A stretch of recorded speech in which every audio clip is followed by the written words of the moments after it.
Chapter 220, Destruction of the Tianxiong Clan. 1. Yunli's face began to darken as Duo Li continued to speak into his ear non-stop with an even grimmer expression. After Commander Duo Li had finished talking, Yunli turned back to Jian Chen with a bewildered expression, yet he did not leave. Yunli furrowed his eyebrows together as he continued to look at Jian Chen. With a moment's hesitation, he finally spoke, "Brother Jian Chen. 1 year ago in Wake City a major event took place. The number 1 clan in Wake City, the Tianxiong clan, had their young lord Tianxiong Kong killed by someone. And if this piece of information is reliable, then the person who killed Tianxiong Kong is a youth that isn't too far apart in age with you. Most importantly, this youth's name is also Jian Chen. Surely that means the two of you are the same person." Hearing this, Jian Chen's facial expressions didn't change at all. This type of end result was something he should have anticipated long ago. Without any other words, he smiled. "The Lord is correct, that person is this one."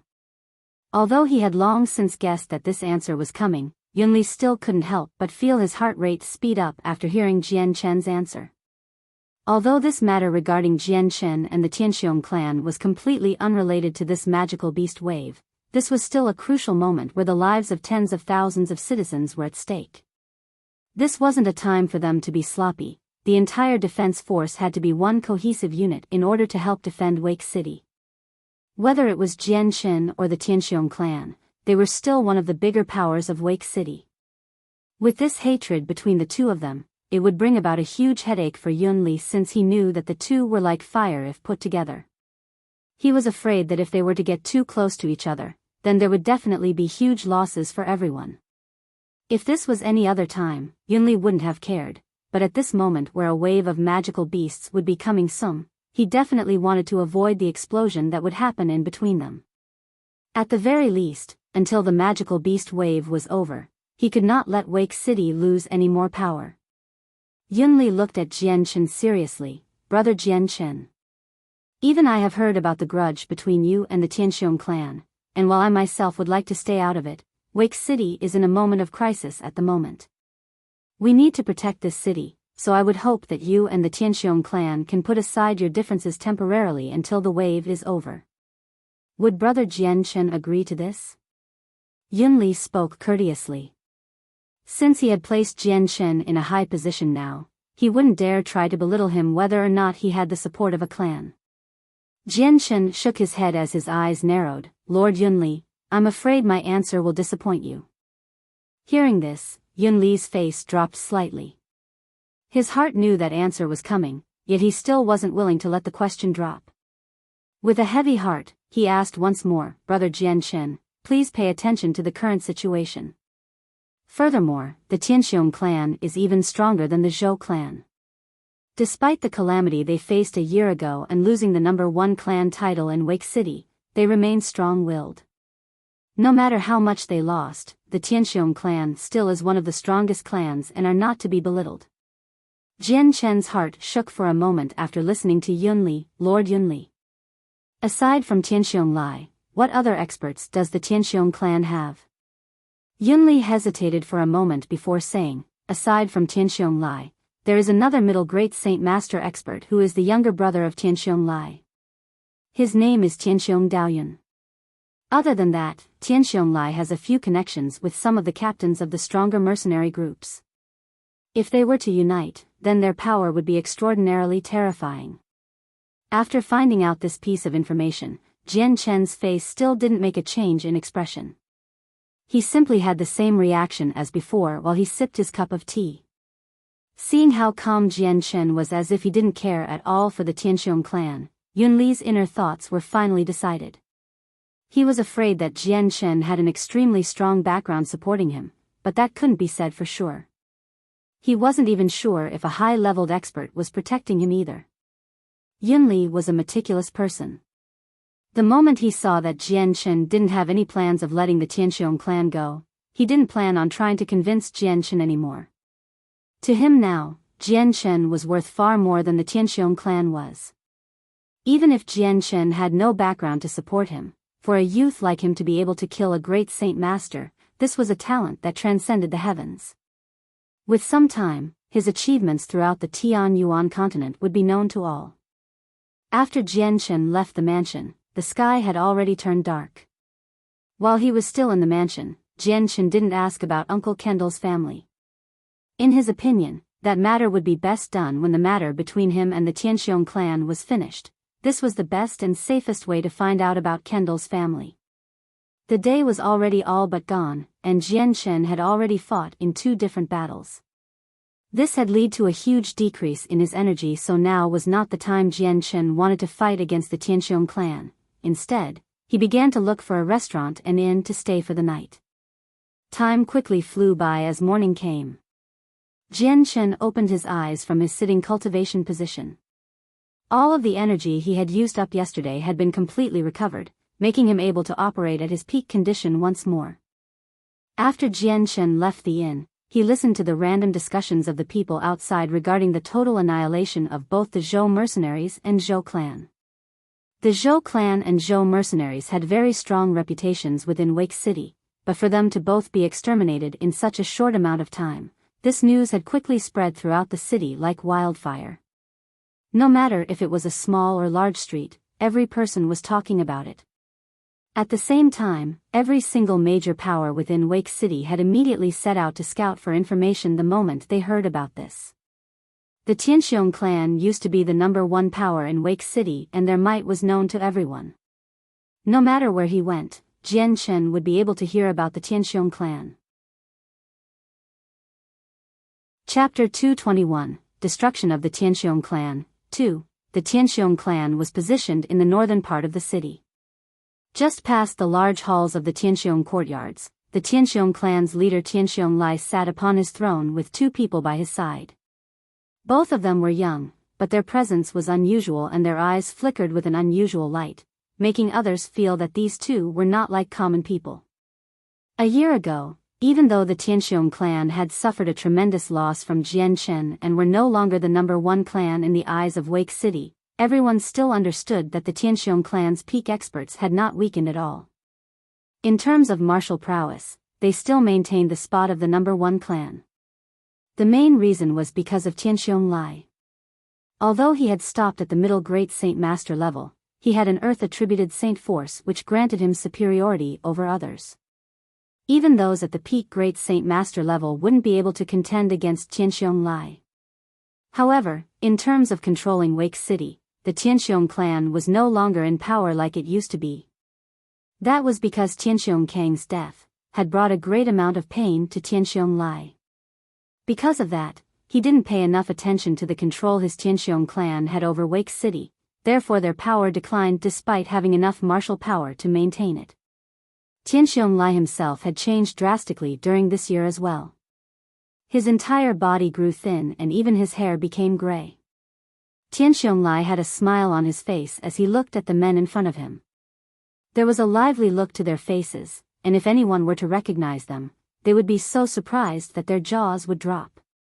That was because these people were the very well-known figures and captains of the larger mercenary groups in Wake City. Each one of them represented a different mercenary group and were very strong men in their own rights. Each mercenary group had a number of over 100 people with a strength that was not like most groups. Among the group in front of him, there were even 2 elders who held 2 different clans with large amounts of political power. These groups of men could even be said to hold an incredible amount of power within Wake City. It was only when something major was about to happen that they would all convene together. Otherwise it would be very hard for everyone to meet up, thus anyone that saw this sight would be astonished. Fellow brothers, I've invited everyone here today for their assistance in helping me kill a person. Tianxiong Lai spoke out to the representatives of each mercenary group with a loud voice. Tianxiong Lai, we've been friends for over a dozen years now. Whatever it is you need help with, then all you need is to ask. As long as I have the power, I will do it. After Tianxiong Lai had spoken, a sturdy-looking middle-aged man had answered him. That's right, Tianxiong Lai. With our friendship, whatever it is you need help with you just have to ask. You don't have to beat around the bush like a virgin on her wedding night. Spoke a dark-tanned man. He wore short pants, revealing bulges of muscle on his legs. From the looks of it, those legs looked as if they were capable of bending a steel plate in half with a simple kick. After that, the entire group of men began to call out their agreement to helping out Tianxiong. After hearing this, Tianxiong had a faint smile on his face as he sat there. Almost if he had remembered something, the smile on his face quickly receded. In a circle of emotions, Tianxiong suddenly had a painful expression. "Fellow brothers, do you still remember when my son Tianxiong Kong was killed a year ago?" Hearing that, everyone looked at each other with a solemn face. However, no one spoke out. It was as if they were waiting for Tianxiong to say something. Tianxiong continued to speak. "A year ago, a single youth entered Wake City and murdered my son Tianxiong Kong. Not only that, but he dealt a serious blow to my Tianxiong clan, and despite me personally chasing after him, it was to no avail due to his cunningness. Using the terrain of the magical beast mountain range to ambush and kill the experts of my Tianxiong clan, in the end, he finally escaped from my grasp." Tianxiong's face began to grow more and more wrathful as he talked. He despised Jian Chen down to the bone because not only did Jian Chen kill his son Tianxiong Kong, but he had even played around with Tianxiong while in the magical beast mountain range. To him, this was a personal disgrace. He had never been beaten to such a miserable degree by anyone of a lower level of strength like this before. "Tianxiong, could it be the murderer of your son has returned to Wake City once more?" The dark-skinned person from before spoke out once more. Tianxiong nodded his head slightly. "Surely everyone has heard about the major event yesterday. Not only was the Zhou mercenaries eradicated, but the Zhou clan itself was destroyed in a single day. However, after a small investigation, the man who destroyed both the Zhou clan and Zhou mercenaries was a 20-year-old youth named Jian Chen." Everyone's face immediately hardened like stone the moment they heard that final sentence, along with a mixture of extreme shock. They had already heard about the massacre of the Zhou clan, but they hadn't known as much about the matter as Tianxiong. What surprised them the most was that the person who had destroyed both groups in a single day was merely a 20-year-old youth. This was all but inconceivable to them. Immediately the whole group went quiet as they processed this piece of information. After a while, an elder broke the silence. "Tianxiong, this Jian Chen who destroyed the Zhou clan, he surely must not be weak at all." Tianxiong shook his head slightly with furrowed eyebrows. "I fought against him a year ago and understood his strength quite well. At the most, he was nothing more than a saint master and wasn't even able of handling a single blow from me. Yet, he was also extremely fast, so that even as I chased him I had to use quite a large amount of energy. Because of this, he escaped from me. Furthermore, his sword strokes were extremely fast as well. Anyone on his level of strength would simply not have enough time to react, and in that moment, he was able to kill the saint masters of my clan in the magical beast mountain range. Although this was a year ago, even if he was able to improve his strength, there must be a limit. Even a genius with an outstanding potential would not be able to make a breakthrough from a Saint Master to the peak Great Saint Master or Earth Saint Master in the span of a single year. So it is my guess that he had some help with eradicating the Zhou clan. Tianxiong, do you mean to ask if you want our help to capture the assassin who killed your son? A regular-looking man asked. I've invited everyone here today not to help capture him, but to help block him if he tries to escape once more. I do not wish for him to slip away from my grasp again, and if he truly does dare to appear within Wake City, then I, Tianxiong, swear that he will not leave the city alive. Tianxiong pledged. As he spoke, his tone gradually grew colder and colder as his eyes began to spark with a killing intent. Chapter 222, Destruction of the Tianxiong Clan, 3. While the group of people within the hall conversed with each other, a 20-year-old youth wearing a white robe walked to the Tianxiong clan's gates. He was rather handsome with a face that could only be described as perfect. Adding his natural charm to his personality, he could definitely not be considered someone of normal status. This youth was Jian Chen. Seeing the main halls, Jian Chen's eyes sparked with a huge desire to kill. The memory of when he had first been chased by Tianxiong out of Wake City was still quite clear in his mind. Jian Chen was normally not a man who would thought narrow-mindedly, but against the Tianxiong clan, he would not let them go. Return kindness with kindness and return animosity with animosity. If there was a trickle of kindness, return it with a gushing spring of kindness.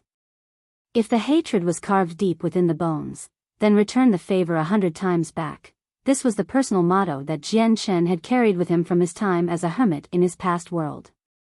Even today, Jian Shen had not changed his style of thought. The courtyard of the Tianxiong clan was rather simple, with gates that were tall and remained open without a problem. Upon looking in, one could see 8 sturdy and resilient men who would return the stares with a bright eye. Jian Shen slowed down his pace as he calmly walked toward the open courtyard as if he was taking a walk. In fact, just looking at him would seem as if he hadn't a single amount of hostility. The 8 guards at the gates realized Jian Shen was coming toward them, so the moment he approached, 2 men blocked the path and called out to him. "Halt! What matters might you have here?" Staring at the 2 men in front of him, Jian Shen finally revealed a cold smile. "I've come to kill you all." The guards all stared blankly at him as they processed his answer.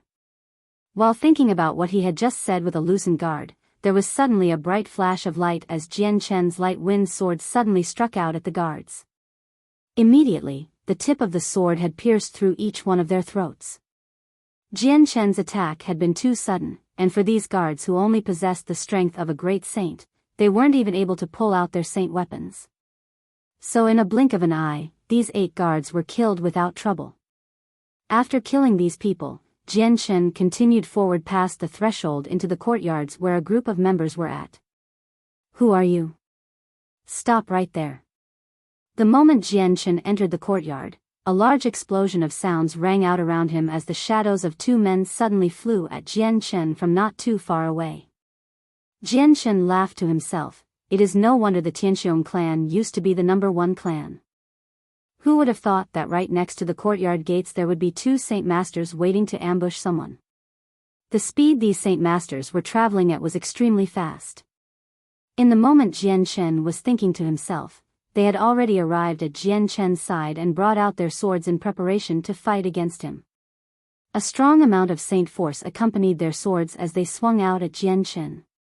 These 2 Saint Masters had been guarding the gates from the inside, and the moment they saw Jian Shen cross into the courtyard, they sprung into action. Since they could see the dead bodies of the 8 guards, they knew Jian Shen was not a weak foe and spared no words before engagement. The saint weapons flew within half a meter away from Jian Shen when the light wind sword immediately reappeared within Jian Shen's hands. With a silver arc of light, the light wind sword flew out at the 2 swords with an inconceivable speed. Before the 2 saint weapons could even get within 3 inches of Jian Shen, he had already speared the throats of the 2 Saint Masters. After that, Jian Shen's body flickered as he reappeared 3 steps away from his original position to avoid the 2 saint weapons that continued to fall down from inertia. Because it was currently morning, the Tianxiong clan's courtyard had plenty of people doing their morning exercises. Some members were even patrolling around, but the moment they had seen Jian Shen kill the 2 Saint Masters, they had naturally stopped where they were and cried out a warning. "An assassin is here. Someone's causing a disturbance. An enemy is at our gates, everyone prepare yourself." The previously quiet Tianxiong clan had erupted into a cacophony of sounds as the panicked shouts of everyone rang through the air. Practically everyone with confidence flew at Jian Shen while everyone else immediately ran back into the halls to warn the leader of the Tianxiong clan, Tianxiong Lai. Seeing the group of people instantly break apart, Jian Shen's previously impassive face grew colder as he sneered. Soon after, the light wind sword swung into motion to meet with his enemies head-on. Following the bright silver glow of light, the men who brandished their saint weapons were instantly killed by Jian Shen's sword. Jian Shen had an absolute determination to kill anyone in the Tianxiong clan, so he didn't dare let any one of them escape. As the shouts and cries grew louder, more and more people from the Tianxiong clan were startled awake, and they all began to run toward the origin of the sound.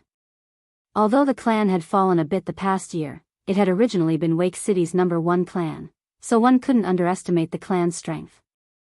The amount of people in the courtyard alone was quite large. As more and more people rushed over, Jian Shen gradually became surrounded. Within the main halls of the Tianxiong clan, Tianxiong Lai was consulting with the few captains of the mercenary groups, but the moment he had heard the sounds of battle outside, his eyebrows furrowed together in confusion. Even the mercenary captains all looked at each other with doubt and puzzlement as they tried to think of what could be happening. What's happening outside? Why is there so much noise? Tianxiong Lai cried out in complaint to those around him. Clan leader, there is a man who's causing trouble with our Tianxiong clan. Without warning, he has already killed 10 of our guards. A man hurriedly cried out as he came running into the halls. Tianxiong Lai's eyes grew furious as he thundered, "What? So someone dared to cause trouble for our Tianxiong clan?" "Yes, my lord. That man is extremely strong, and even the 2 Saint Master guards were killed by him." The man replied. "Humph." Tianxiong Lai's eyes radiated a hateful aura as he spat out, "He truly is too impatient for death to cause such a commotion within our Tianxiong clan. Let me see what kind of person he truly is." Chapter 223, Destruction of the Tianxiong clan, 4. As the cries of battle and death rang out in the courtyard, practically over 100 people had already gathered there and blockaded the area so tight that even water wouldn't be able to get through. The white-robed Jian Chen clenched his light-wind sword as he continued to weave through the group of people. With each movement he made, he killed yet another member of the Tianxiong clan. The silver light of his sword never ceased to stop flashing as each sword stroke he made slammed straight through the throat of each person and claimed their life. His movements were like water, and even after being surrounded by a group of 100 people, his face remained as calm as ever. "Halt!" Suddenly, a loud shout cried out, causing the group of guards to immediately fall back with their eyes still staring at Jian Chen vigilantly. Tianxiong Lai flew toward the courtyard with a group of men right behind him. These men were the same ones who had just been talking with him in the main hall. Each one of them represented a different faction of the variety of power within Wake City. Tianxiong Lai entered the ring of people within the courtyard with a serious expression. When he noticed several dead members of the guards, his face took on a darker shade of color. In a brief moment, his eyes landed upon Jian Chen and promptly froze. The moment he had seen Jian Chen, his face began to tremble before emitting a large amount of killing intent from his eyes. He was looking at Jian Chen as if he were a dangerous animal. "You're Jian Chen." Tianxiong Lai spat out each word angrily despite the relatively calm expression on his face. Although in his eyes, the slightest tint of red could be seen. Jian Chen smiled, "Leader of the Tianxiong clan, I didn't think you would still remember me." Tianxiong Lai's entire body was shaking now. Right in front of him was the murderer of his son Tianxiong Kong. How could he ever forget about him? Even in his dreams every night, he would constantly be reminded of Jian Chen's existence despite seeing him a small number of times a year ago. Yet at the same time, Jian Chen's face was forever burned into the very depths of Tianxiong Lai's mind so that he would never be able to forget it. "Jian Chen, this old man was prepared to look for you, but I didn't think that you'd take the initiative to come knocking at my door. Since it's like this, you should be prepared to never set foot out of this place alive." Tianxiong Lai spat as his eyes looked at him with a great deal of animosity. With a smile of disdain, Jian Chen said, "Tianxiong Lai, you couldn't prevent me from escaping a year ago. And here we are 1 year later with you saying that you will. With just your tiny Tianxiong clan, you don't have the qualifications to do that." Tianxiong Lai's eyes flashed dangerously at that. When the Saint Master level Jian Chen had escaped from him after all he had caused, it had left an unwashable stain on his honor.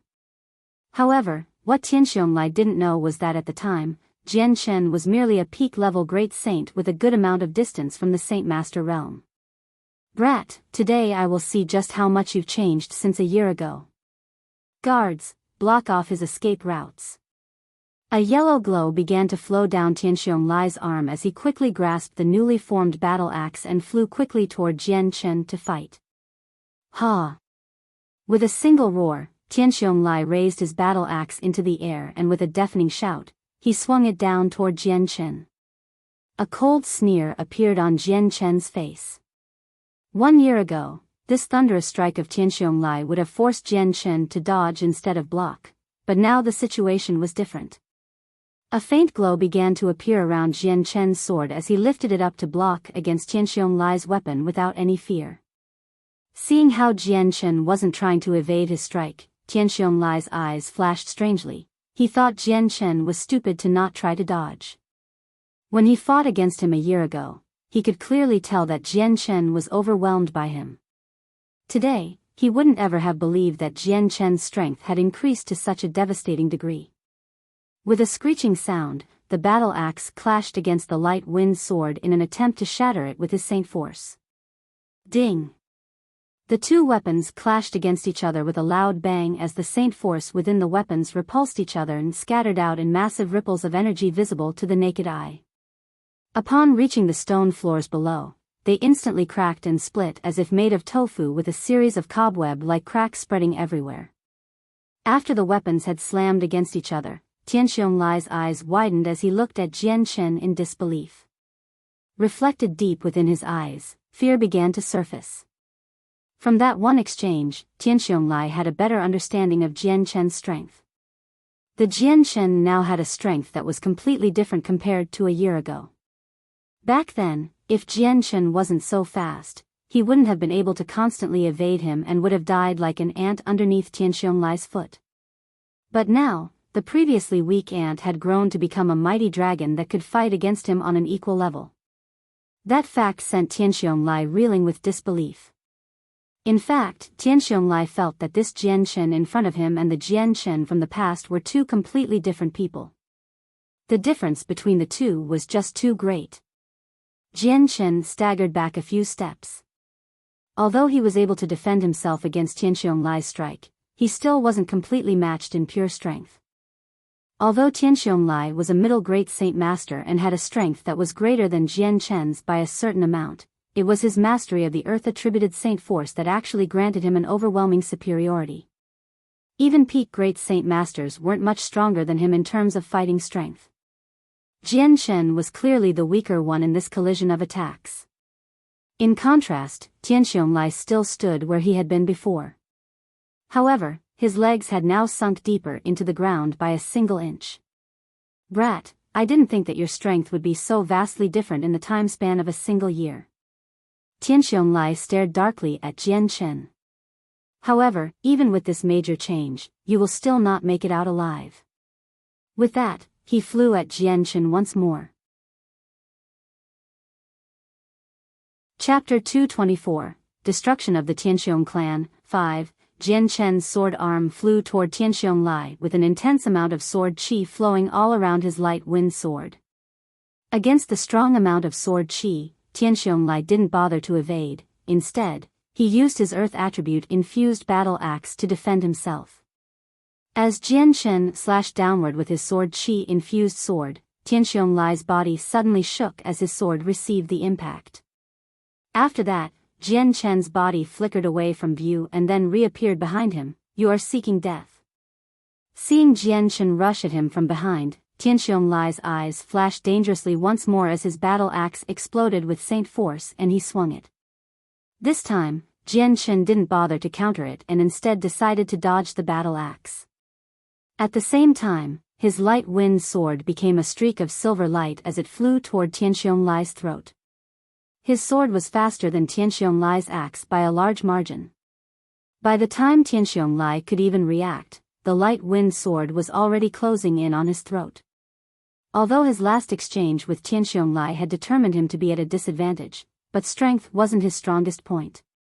In truth, Jian Chen relied on a speed so fast that his opponent would not be able to react in time. What a fast sword! Tianxiong Lai spoke out with some surprise. However, he was a veteran of hundreds of battles. Quickly a large amount of earth saint force overflowed and encased his body. By the time Jian Chen's light wind sword had struck Tianxiong Lai, his earth saint force had already fully formed around his body like a defensive armor. The sword shook from the impact slightly before stopping in place. In the next moment, the intense amount of sword chi from the light wind sword shot forward and pierced through the defenses of the earth saint force and continued on toward Tianxiong Lai's throat. Because of this moment of delay, Tianxiong could safely retreat backward before hurriedly slamming his battle axe down onto the sword. With a turn of his wrist, the light wind sword instantly struck out another 3 times. Each sword stroke accurately stabbed against the same position on the axe. When the 3 strokes overlapped with each other, it caused the battle axe to be repelled backward because of the multiplied force. Tianxiong held onto his battle axe with both hands in disbelief. When Jian Chen had stabbed at his battle axe 3 times, the amount of force behind it was strong enough for the vibrations to completely paralyze his arms for a moment. Is this person in front of me really the same Jian Chen as the one from a year ago? Tianxiong asked himself. His strength had improved far too much in a single year for him to believe. The moment Tianxiong had that thought, another streak of white light arced toward him once more. By the time Tianxiong regained his bearings, the sword was once again near his throat and had already started to cut into it. The sword drew a look of pain on his face as some blood began to drip down his neck. At this stage between life and death, Tianxiong had an alarmed face as he immediately turned his face away so that his neck would not be completely speared through. Whoosh! Just as Tianxiong dodged the blow, a cold gust of wind blew past him accompanied with a slight stinging sensation on his neck. The light wind sword's blade barely nicked his neck with the sharp layer of sword qi that enveloped the sword. Despite the sword nicking Tianxiong's neck, it only sliced through the topmost layer of his skin. If he had reacted just 1/2 second slower, he would have been struck through the neck and his life would have been claimed by the light wind sword. Tianxiong flew backward with a cry as his earth saint force surged out of his body once more. As it enveloped his body, his hand reached out to touch his neck subconsciously. Looking down, he saw that his hand was already nearly completely wet with blood. A bone-chilling air descended upon Tianxiong as his face paled. Jian Chen's strength had already far surpassed what he had initially estimated it to be. At this moment, Tianxiong couldn't help but be skeptical. With his own strength, would he really be able to avenge the murder of his own son? Everyone, please lend me your strength. Tianxiong barked out without hesitation toward the group of people watching him. Upon hearing Tianxiong's plea, the few people that he had initially invited hesitated for a moment before throwing themselves at Jian Chen to stop him. Whoever dares to start trouble with our Tianxiong clan is surely too impatient for death. At that moment, another voice called out from behind the Tianxiong clan's courtyard.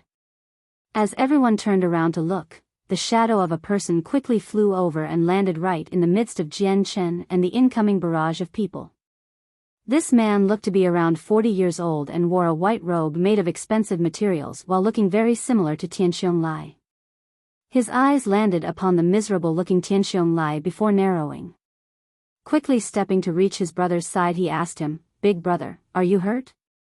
This was the brother of Tianxiong, Tianxiong Daoyun. Tianxiong nodded his head slowly. "I'm fine," he whispered.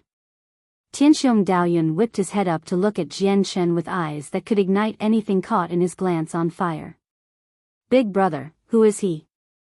Tianxiong stared darkly at Jian Chen and spat out the words, "Daoyun, he is the murderer who killed my son."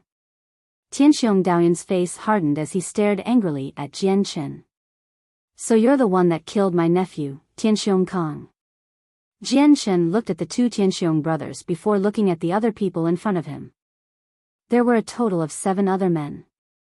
Aside from 2 elders, there were also 5 other middle-aged men who all exuded presences that Jian Chen could feel. From their presences he could tell that these men were all at the Great Saint Master level, but the 2 elders and another black-robed middle-aged man were at the peak Great Saint Master level. "Everybody, this is a personal matter between the Tianxiong clan and I. For those who are not involved, please leave, otherwise, come if you will." Jian Chen addressed the 7 men in front of him. The 7 people looked at each other for a brief moment before shaking their heads. Each one of them had personally seen Jian Chen's strength for themselves. This was not the simplistic situation that Tianxiong had said it would be. In their eyes, Tianxiong had nearly died to Jian Chen, and with this, they had started to fear Jian Chen a bit. Even though they were good friends with Tianxiong, when he was on the verge of death, they could only stand by the side and watch. Chapter 225. The Death of Tianxiong. Seeing the 7 people stay silent, Jian Chen smiled coldly. So it's like that? Then don't blame me for being impolite. With that, his arm shook in place as the light wind sword was immediately engulfed in a large amount of sword qi. The 7 men's face hardened as they threw away their hesitation and brought out their saint weapons. Jian Chen's sword was extremely fast and flew out at such a high frequency that the 7 men were not only at a disadvantage, but they were also completely overwhelmed. The sword qi weaved in and out of the area as the light wind sword stabbed into the throats of several Tianxiong clansmen guards. Various saint weapons pulsed outward with their inner saint force, crashing and shattering apart the slabs of rock underneath and filling the air with the sounds clashing. In a short moment, Jian Chen and the 7 other men had already exchanged a series of blows.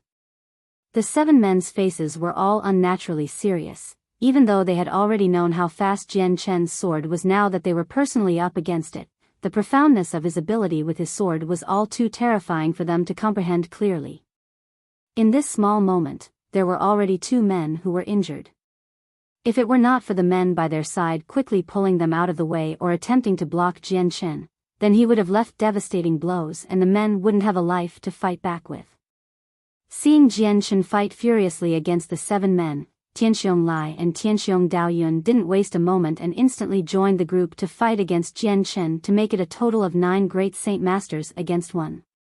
From farther away, the few remaining guards stood still as they watched the fight seriously. With 10 great saint masters fighting in the same battle, 9 of them versus 1 in fact, it was a sight that left them thunderstruck. Especially since the fight was happening in such a remote city like Wake City and each fighter slashing out at another with a large amount of saint force, everyone couldn't help but be slack-jawed. Jian Chen's body disappeared in a blur of white as he instantly dodged to the side to avoid a blow before retaliating with his own sword that flew at the 9 instantly. Ding! The sounds of saint weapons crashing against each other could be heard as Jian Chen held his light wind sword against the others. At this moment, a cold wind could be heard from behind before a biting cold wind pressed against Jian Chen's shoulder tightly as a yellow-colored saint force-infused battle axe swung down on it. Suddenly, just as the battle axe began to emit more earth saint force down onto the battle axe, in a split second, Jian Chen's body flickered away and reappeared a step further away and dodged the giant axe just in the nick of time. At the same time, Jian Chen's body suddenly turned as his light wind sword began to emit an amazing amount of sword qi and flew at the battle axe like a viper. Tianxiong Lai had a serious look on his face as he observed the light wind sword. He had already experienced the lightning-quick draw of Jian Chen's sword once before and was thus prepared against it this time. Upon seeing the protective shield of the Earth Saint Force wrapping up around his own upper body, he tilted his head and moved to the side while bringing his battle axe around to swing at Jian Chen from a different angle. The first blow had looked to be extremely dangerous, but Tianxiong Lai had actually held back his strength. Otherwise, he wouldn't have been able to draw back his weapon and change its trajectory so easily.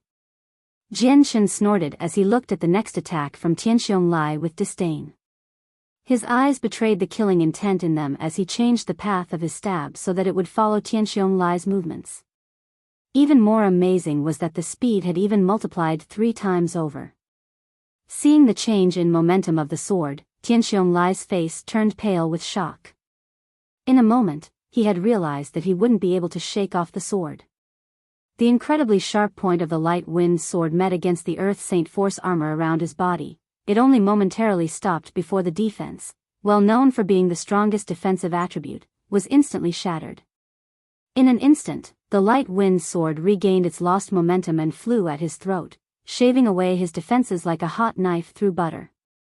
Suddenly, just as Tianxiong Lai was on the verge of death, a bench-shaped sword dropped down heavily on the light wind sword, instantly forcing the path of it to deviate from its original target. A few strands of hair floated gently in the air as people saw that a part of Tianxiong Lai's long beard had been cut, but that was a small price to pay for his life. Tianxiong Lai's forehead was full of sweat now. If it were not for that sword, he wouldn't have been able to stand there alive and breathing. Not only was Jian Chen's sword extremely fast, but it was extremely agile to a degree that Tianxiong Lai had not expected.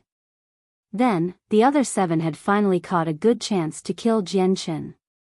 Joining together at once to kill him, 8 saint weapons all flew toward Jian Chen, all at the same time and all from different angles. The large amount of saint force acted almost as if it was a web of pressure that shackled Jian Chen within and sealed off any possible way of escape. With a snort, Jian Chen shook his arm that held the light wind sword and instantly struck out with it toward the direction Tianxiong was at. In the perspective of the other 7 who were attacking him, it was as if he disappeared from their vision. Against Jian Chen's entire strength, the opposition of great saint masters could only defend themselves against 3 sword strokes with confidence. After his light wind sword had pressured them to retreat backward, Jian Chen made another movement and instantly propelled himself forward toward Tianxiong like a bullet. Following the sound of air being displaced, Jian Chen's body catapulted forward as 6 saint weapons tried to attack him from behind while another saint weapon tried to cut into Jian Chen's shoulder. After being saved from a critical moment, Tianxiong did not think he would be in danger again so soon. His face couldn't help but grow startled once more as he realized that the light wind sword was traveling toward his throat again. Immediately bringing up his battle axe to defend himself, the large battle axe tried to shield the upper half of his body from the sword. The next moment, Tianxiong suddenly felt the protective barrier created from his saint force breaking once more. Clenching his giant battle axe in this moment of crisis as his only reaction, Tianxiong could only feel a sharp stinging sensation in his throat. Jian Chen had gotten around him and pierced through Tianxiong throat from behind. Seeing the sight of his own blood splashed on the sword through his neck, Tianxiong suddenly grew sluggish as though he was going into shock from what he was seeing. Chapter 226. Deterrence. Tianxiong had a look of utter shock on his face. Not even in his wildest of dreams could he imagine that the weak Aunt Jian Chen from 1 year ago would go through such a drastic change in strength. An even more inconceivable thing was to think about himself dying at the hands of Jian Chen. Originally, when he had first heard about how a youth named Jian Chen had eradicated the Zhou clan, Tianxiong first thought was of the youth that had murdered his son Tianxiong Kong from 1 year ago. He had thought that Jian Chen had gotten help killing the Zhou clan. But even thinking about how Jian Chen could kill the Zhou clan who was weaker than the Tianxiong clan was still inconceivable to Tianxiong. Yet this still wasn't enough to worry him because the Tianxiong clan's strength was far higher. If he were to invite a few strong people to unite with him, then he would be a paragon of power within Wake City. Tianxiong invited a few good friends and even united with 2 other men of considerable power in different clans to deal with the help that Jian Chen would bring, or at the very least that he ensure wouldn't run away. After all, Jian Chen hadn't even been able to handle a few blows from him a year ago, so today was the day that Tianxiong had thought he would finally avenge his son's death. It was really unbelievable to see such a drastic transformation of Jian Chen when compared to the Jian Chen of the past who could only ambush people and run away due to his weak strength. In the time span of a single year, Jian Chen's new strength had turned the heavens on its head and transformed the weakling into a strong expert capable of killing an entire clan or 2. Tianxiong's head had instantly come up with these thoughts, but even at that moment, he had felt that whatever was happening right in front of his eyes was nothing more than a dream. He had been a great saint master, his brother was a great saint master, and even the other 7 he was with were all great saint masters, but they weren't even able to kill or even capture Jian Chen. How could this be anything but a nightmare? The life force within his body was already beginning to spill out as Tianxiong remained speechless. Slowly, his unwilling face began to fall toward the ground.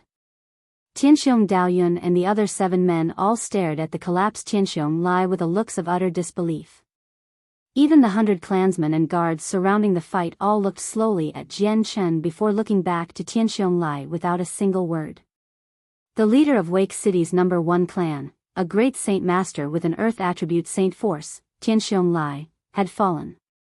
Big brother, suddenly, a cry of anguish came out from Tianxiong Daoyun. With a face full of grief, he swung into action and charged at Jian Chen ready to slice him in 2. Seeing the explosive reaction from him, Jian Chen's eyes narrowed. The light wind sword became a flurry of sword illusions as it struck at Tianxiong Daoyun's sword. When the two made contact, another metallic ring could be heard as a large amount of energy pulsated and shook the air as it flew away from the two weapons.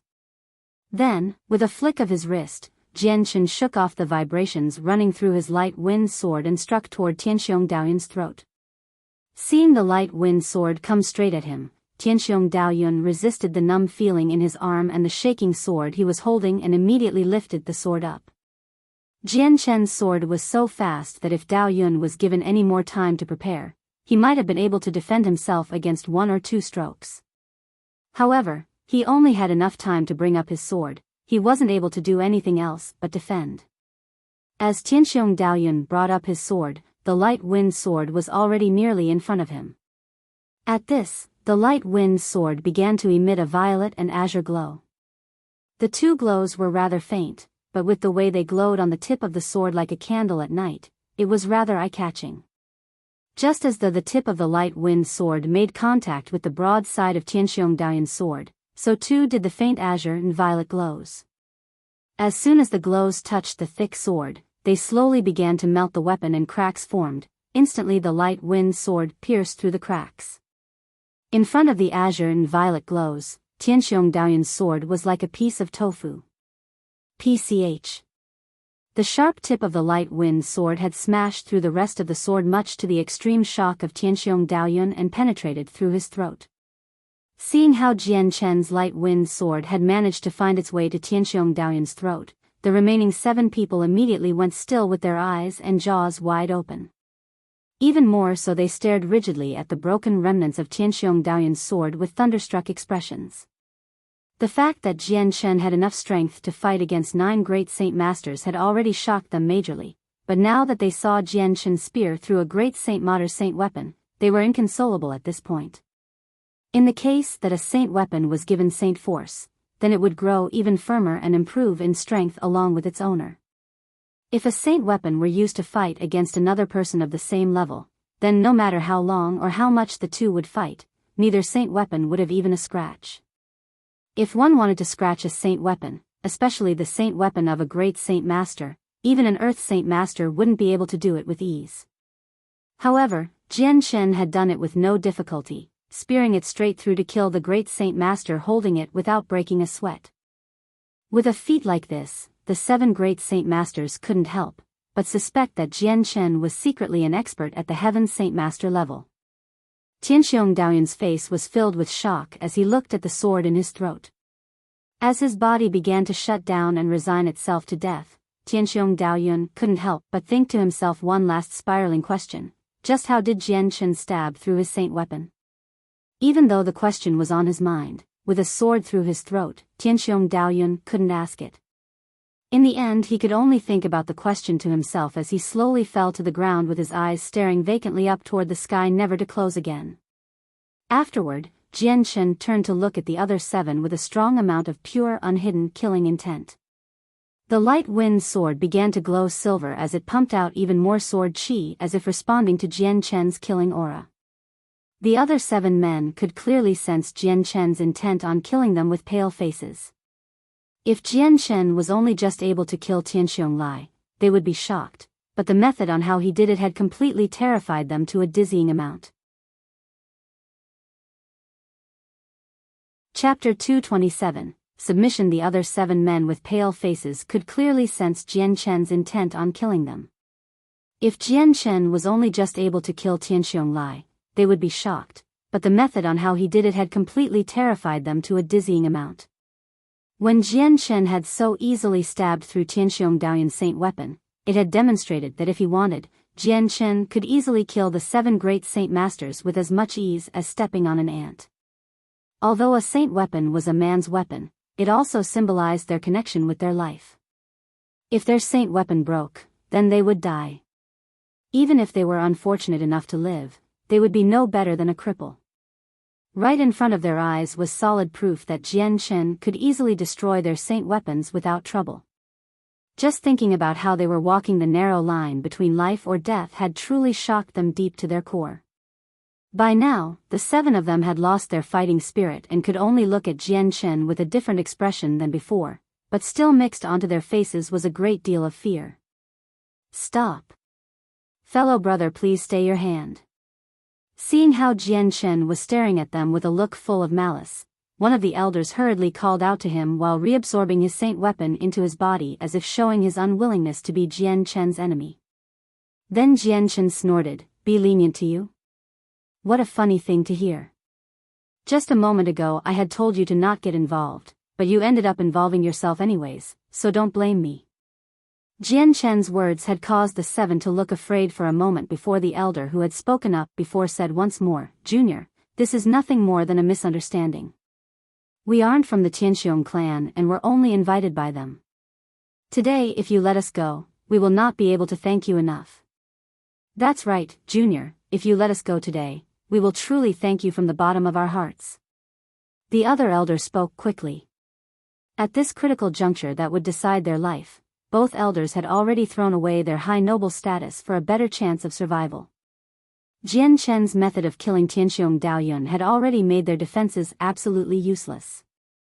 In their eyes, just protecting their lives today would be a higher priority than anything else. Plus, more importantly, they had no grievances or hatred with Jian Chen. It was only because Tianxiong Lai had invited them that they were involved in this matter. Jian Chen continued to stare at the seven men with a flashing eye brightly. For a moment, he was silent, but then a small smile appeared on his face. "So it's like that? Then I'll give you a chance to live." Upon hearing that, the seven great saint masters' eyes sparkled. Despite 5 of the 7 not speaking up to protect themselves, they all had the same strong desire to live. Seeing the strong desire to live, Jian Chen's mouth began to grow wider as he spoke. "There is one condition to your survival. From today on out, you will surrender and pay your allegiance to me." The 7 men's faces suddenly started for a moment with an unsightly look. Each one went silent as an intense struggle began to happen within themselves. Knowing how the 7 weren't able to decide, Jian Chen's face went cold for a moment, but inside, he was laughing. When he had used the azure and violet sword Qi to kill Tianxiong Daoyun, it was quite excessive, but he had already planned it all out. His goal was simple: by use of an overpowering amount of force, he would force the 7 into submission and eventually use that power to expand his flame mercenaries. Of course, if they continued to be pig-headed and refused to surrender, then Jian Chen would kill them without hesitation. Seeing the 7 men in front of him, Jian Chen knew that his plan was already halfway there. For now, he only had to see what the 7 would decide on. Jian Chen understood the "strike while the iron is hot" ideology, so immediately, he said, "I know you are all influential figures of Wake City with a large amount of power and face. Do not think that I am trying to humiliate you by trying to have you submit to me. It's actually the opposite. If you submit to me, then I, Jian Chen, will guarantee that your achievements in the future will be far better than your current ones. Your achievements will even soar to a previously unattainable height instead of being limited to such a small and withdrawn city like Wake City. Do not doubt my abilities." All the men suddenly looked up as if they all felt a mutual feeling between them.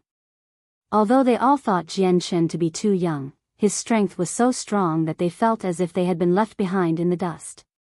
This display of strength had really proved that Jian Chen's identity was not simple at all. Of course, there were even a few people within their group that were convinced that Jian Chen belonged to an extremely powerful clan.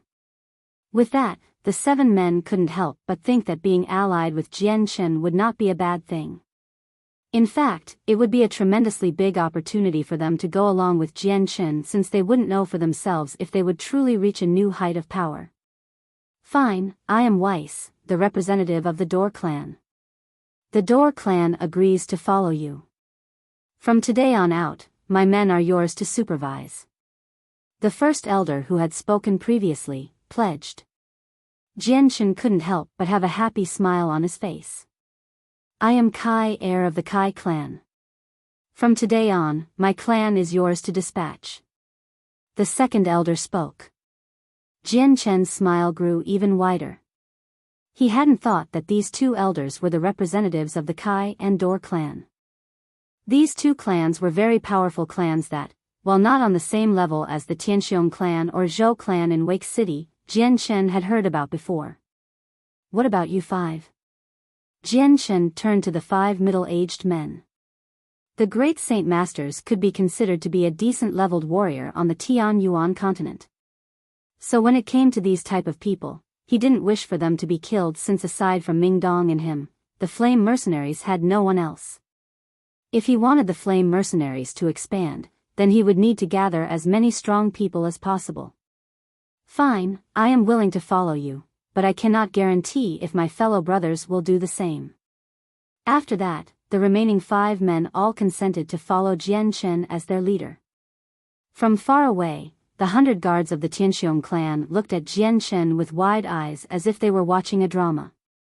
Every man had gone silent with shock as they watched 7 of Wake City's famous figures who had initially been invited by Tianxiong Lai to fight Jian Shen all follow him.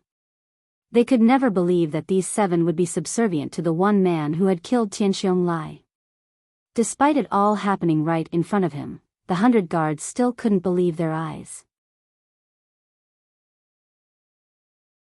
Chapter 228, Making a Name for Oneself in Battle. Jian Shen's eyes swept across the 7 great Saint Masters in front of him with a great big smile.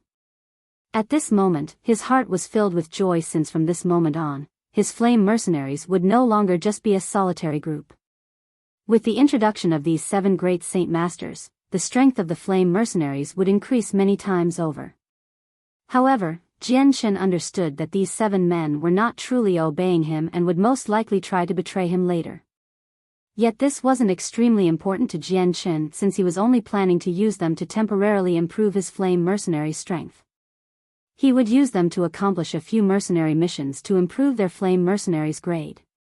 This method was completely exploiting the 7 great Saint Masters, but since Jian Shen had no important use for them, he would only use them for a small amount of time. Why don't you 5 introduce yourselves? Jian Shen asked the 5. With some hesitation, the 5 men looked at each other before a black-robed man spoke out. I am Seth, the leader of the hot-blooded mercenaries. I am Duo Kong, the captain of the Golden Dragon mercenaries. I am Charcus of the Char mercenaries. I am called Mo Tian, the leader of the mercenaries of Slaughter. I am called Qingfeng of the Zephyr mercenaries. The 5 men called out their names and affiliation one after another, but with each introduction Jian Shen had heard, the more he was shocked. He didn't think that these 5 would be the captains of mercenary groups. If it was like this, then he had just gained control of 5 mercenary groups and 2 very influential clans of Wake City. With this revelation, Jian Shen was satisfied with the profit he had earned today.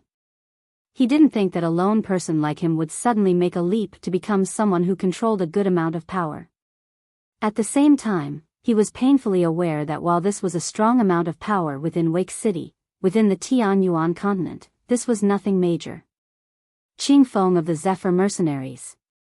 Upon hearing the final person's name, Jian Shen's eyes revealed a look of shock. This name was the exact same name as his sword. How coincidental. Jian Shen looked deeply at the man named Qingfeng closely. This man looked to be around 40 years old and was rather skinny, like how a scholar would be. He wore a white-colored robe and his hair was draped over his shoulders, reaching down to his waist. Occasionally, the wind would blow his hair in a way that made it drift in the breeze. His eyebrows were like sharp swords and did nothing to hide the bright pair of eyes underneath that contained a lively shine to them. They gave off the feeling that his stares could pierce into someone as easily as a sword would. Slowly moving away from Qingfeng, Jian Shen looked at the other group of Tianxiong members. Tianxiong Lai has died. From this moment on, Wake City will no longer have a Tianxiong clan. I know many of you are guards paid for by the Tianxiong clan. Since I am in a good mood and do not wish to mercilessly kill the innocent, you may all go. Suddenly the 100 guards all were shaken out of their stupor and turned their eyes away from the 7 great Saint Masters and the dead bodies of the Tianxiong brothers. The entire courtyard grew deathly silent. This one thanks the hero for his kindness. This one thanks the hero for not killing us. After that, the silence was instantly broken as many people began to cry out their thanks to Jian Shen. After that was done, no one had any reluctance to stay behind and immediately left. Quickly, the 100 guards left the Tianxiong clan courtyard, leaving behind 40 people that refused to leave. Jian Shen looked at those few people with some confusion. Why haven't you left yet?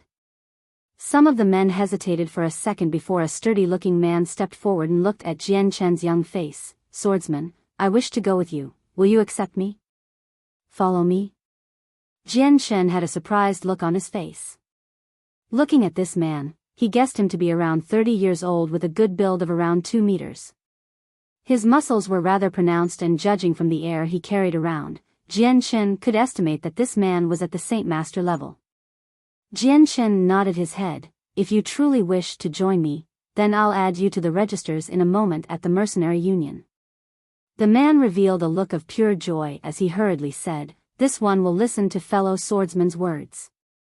Fellow swordsman, I too wish to join your mercenary group. Fellow swordsman, please accept me into your mercenary group as well. Soon after that, a few other mercenaries began to cry out with their pleas for Jian Shen to notice and accept them. Although Jian Shen had killed Tianxiong Lai, many of these men were merely hired by the Tianxiong clan and had no other affiliation with Tianxiong Lai. They weren't friendly with him either, and so they did not have any hard feelings over his death, nor would they attempt at getting revenge on Jian Shen. Because of their begging, Jian Shen could only admit that while these men were at the great saint level and higher with only a few saint masters, once they joined the flame mercenaries, then the group's strength would increase many times over. Jian Shen didn't know what their true aim was or if they had loyalties to someone else, but right now this wouldn't serve as a hindrance to the flame mercenaries. Right now, the mercenary group desperately needed members. When the situation with the flame mercenaries stabilized, only then would Jian Shen clean the group of its tumors. Aside from Tianxiong Lai and Tianxiong Daoyun, are there any other men? Jian Shen looked at the 40 remaining men and asked. As Jian Shen asked his question, the first man that had pledged to follow Jian Shen had immediately spoke up. Tianxiong Lai had 3 wives who all live in the back of the courtyard. Please wait one moment, fellow swordsman, and I will bring them out immediately. With that, he immediately ran to the back of the courtyard. Soon after, a few quick-minded people suddenly saw a good opportunity to get on the good side of Jian Shen and immediately ran after the man. After seeing these men leave for the back of the courtyard, the remaining 40 men suddenly went dark as though they realized they just missed out on a good opportunity. Just looking at the men disappear into the back of the courtyard, the men had a dark killing intent in their eyes. Jian Shen looked at those men and couldn't help but have a small cold smile on his face. From their expressions, Jian Shen instantly took note of it and their faces, but he didn't do anything about it. To him, these men could be exploited later and could be expended at a moment's notice when their value dropped. Let go of me. Release me now. Soon the fearful cries of a few women could be heard as the group of men that had left earlier came back with 3 women in the middle of them. Out of the 3 of them, 2 were around 30 years old while the last one looked to be around 20 years old with a rather pretty appearance. Fellow swordsmen, these 3 are the wives of Tianxiong Lai. 2 of them have been with him for many years while the younger-looking one has only been married to Tianxiong Lai for 2 years. Before Jian Shen could even ask, the first man introduced them. Jian Shen nodded his head with satisfaction toward this man's work. He hadn't thought that this burly man would be so meticulous. The 3 women were deathly pale as if they had lost all blood circulation in their faces. The moment they saw the dead bodies of Tianxiong Lai and Tianxiong Daoyun, they all went silent with extreme shock. The man looked at Jian Shen's face as he held his axe at the neck of one of the women. Fellow swordsman, since these 3 are Tianxiong Lai's wives, should we kill them? Don't kill me. Please don't kill me. The 3 women instantly cried out in terror from that question.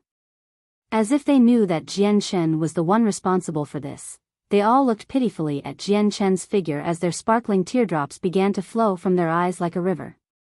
Seeing how desperate these 3 women were, Jian Shen could only sigh before waving his hand. Okay, let them go. Against these 3 women who couldn't even resist, Jian Shen didn't care. After all, he wasn't a cold-blooded person. Yes, swordsman. They had no objections to Jian Shen's words and immediately released the woman from their grasps and their weapons. Afterward, Jian Shen took the large group of people and left the Tianxiong clan's courtyard. The matter regarding the Tianxiong clan could be said to have met a spectacular ending. The establishment of the Tianxiong clan hadn't been created that long ago and couldn't compete with the 100-year-old histories of many of the other clans. So the true pillars of the clan's strength were Tianxiong Lai and Tianxiong Daoyuan. The news of the Tianxiong clan's extermination quickly made its way around Wake City and shocked it to its core. This piece of information had been even bigger than when the Zhou clan was exterminated. After everyone found out that the Tianxiong clan had been killed off, Jian Chen's name had quickly soared to prominence so that practically no one in the city did not know him and everyone knew of his deeds. In the time span of 2 days, Jian Chen had destroyed the Zhou mercenaries and Zhou clan before then destroying the Tianxiong clan. Not only that, but he had then subdued 2 clan elders and 5 captains of their own respective mercenary groups. With this shocking piece of information, absolutely no one could believe it at first. Chapter 229, Rise in Power. Jian Chen led the 40 men to the mercenary union in the heart of Wake City with plans to add them all to his flame mercenaries. Fellow swordsman, how should we call you in the future? A man asked Jian Chen. Call me Jian Chen for now. When you are all in my mercenary group, then you will call me captain. Jian Chen spoke evenly before turning back to the first man who had pledged himself to him. I still don't know your name. Upon hearing that, the man laughed heartily. I am called Xiong Tai, but captain can call me De Xiong instead. Ah, Jian Chen nodded his head lazily as he looked at the other 5 captains. Have you figured out how to deal with your mercenary groups yet? The 5 men all hesitated for a moment before Duo Kong answered, since we are planning to go with you, then this matter should be resolved by you. Jian Chen narrowed his eyes as he thought for a moment. After we get there, you will bring all your mercenaries there. Whichever mercenaries that are willing to follow me will join our flame mercenaries, whichever that aren't willing can go. However, those with a stronger amount of power than the others should be asked to stay behind for me to look at, understood? Understood. The 5 answered immediately. Then, Jian Chen paused for a moment before speaking to them once more. I know that you are unwilling to disband your mercenary groups, but do not worry. To follow me is to walk the right path in life. In the future, our flame mercenaries will definitely shock the entire Tianyuan continent. With that, Jian Chen's eyes emitted a bright glow of light as he vowed to make his plans come true. When his words landed upon the ears of the others, they had all thought it to be a joke. No one there treated it seriously. For an unknown mercenary group to want to become a super mercenary group that could shock the Tianyuan continent? These men were experienced with the long and arduous road of life. They knew that with the current strength of the flame mercenaries, the distance separating them and Jian Chen's goal was almost endless. Captain, what about our Dor and Kai clan? Although our clans aren't all that weak, but our strengths isn't well developed in the martial arts section. Both of our clans focuses on other affairs, and if we were to reallocate ourselves to being like a mercenary group, then that would damage us tremendously. Kai Er asked. Hearing that, even Jian Chen went silent. Kai Er's words had merit to them. The Kai and Dor clan were strong on some level, but they were both clans that were built on commercial business. After years of development, they had gained a huge role in Wake City's market. If that were dissolved, then their years of hard work and arduous labors would be lost without a chance of regaining it. Jian Chen pondered this for a good while before finally coming to a conclusion that the 2 clans should commit to their original growth. Both Weiss and Kai Er would be the overseers to the operations of their clan, but in the end, Jian Chen would be the ultimate puppeteer behind the scenes. As the large group of people walked through the streets in a wave-like manner, the passers-by couldn't help but look at them. 7 of the men there were prestigious members of Wake City and would seldom be seen out in public. Many people recognized who they were and began to talk among themselves about what was happening. Before they got onto the street with the mercenary union, Jian Chen and the 5 captains split ways.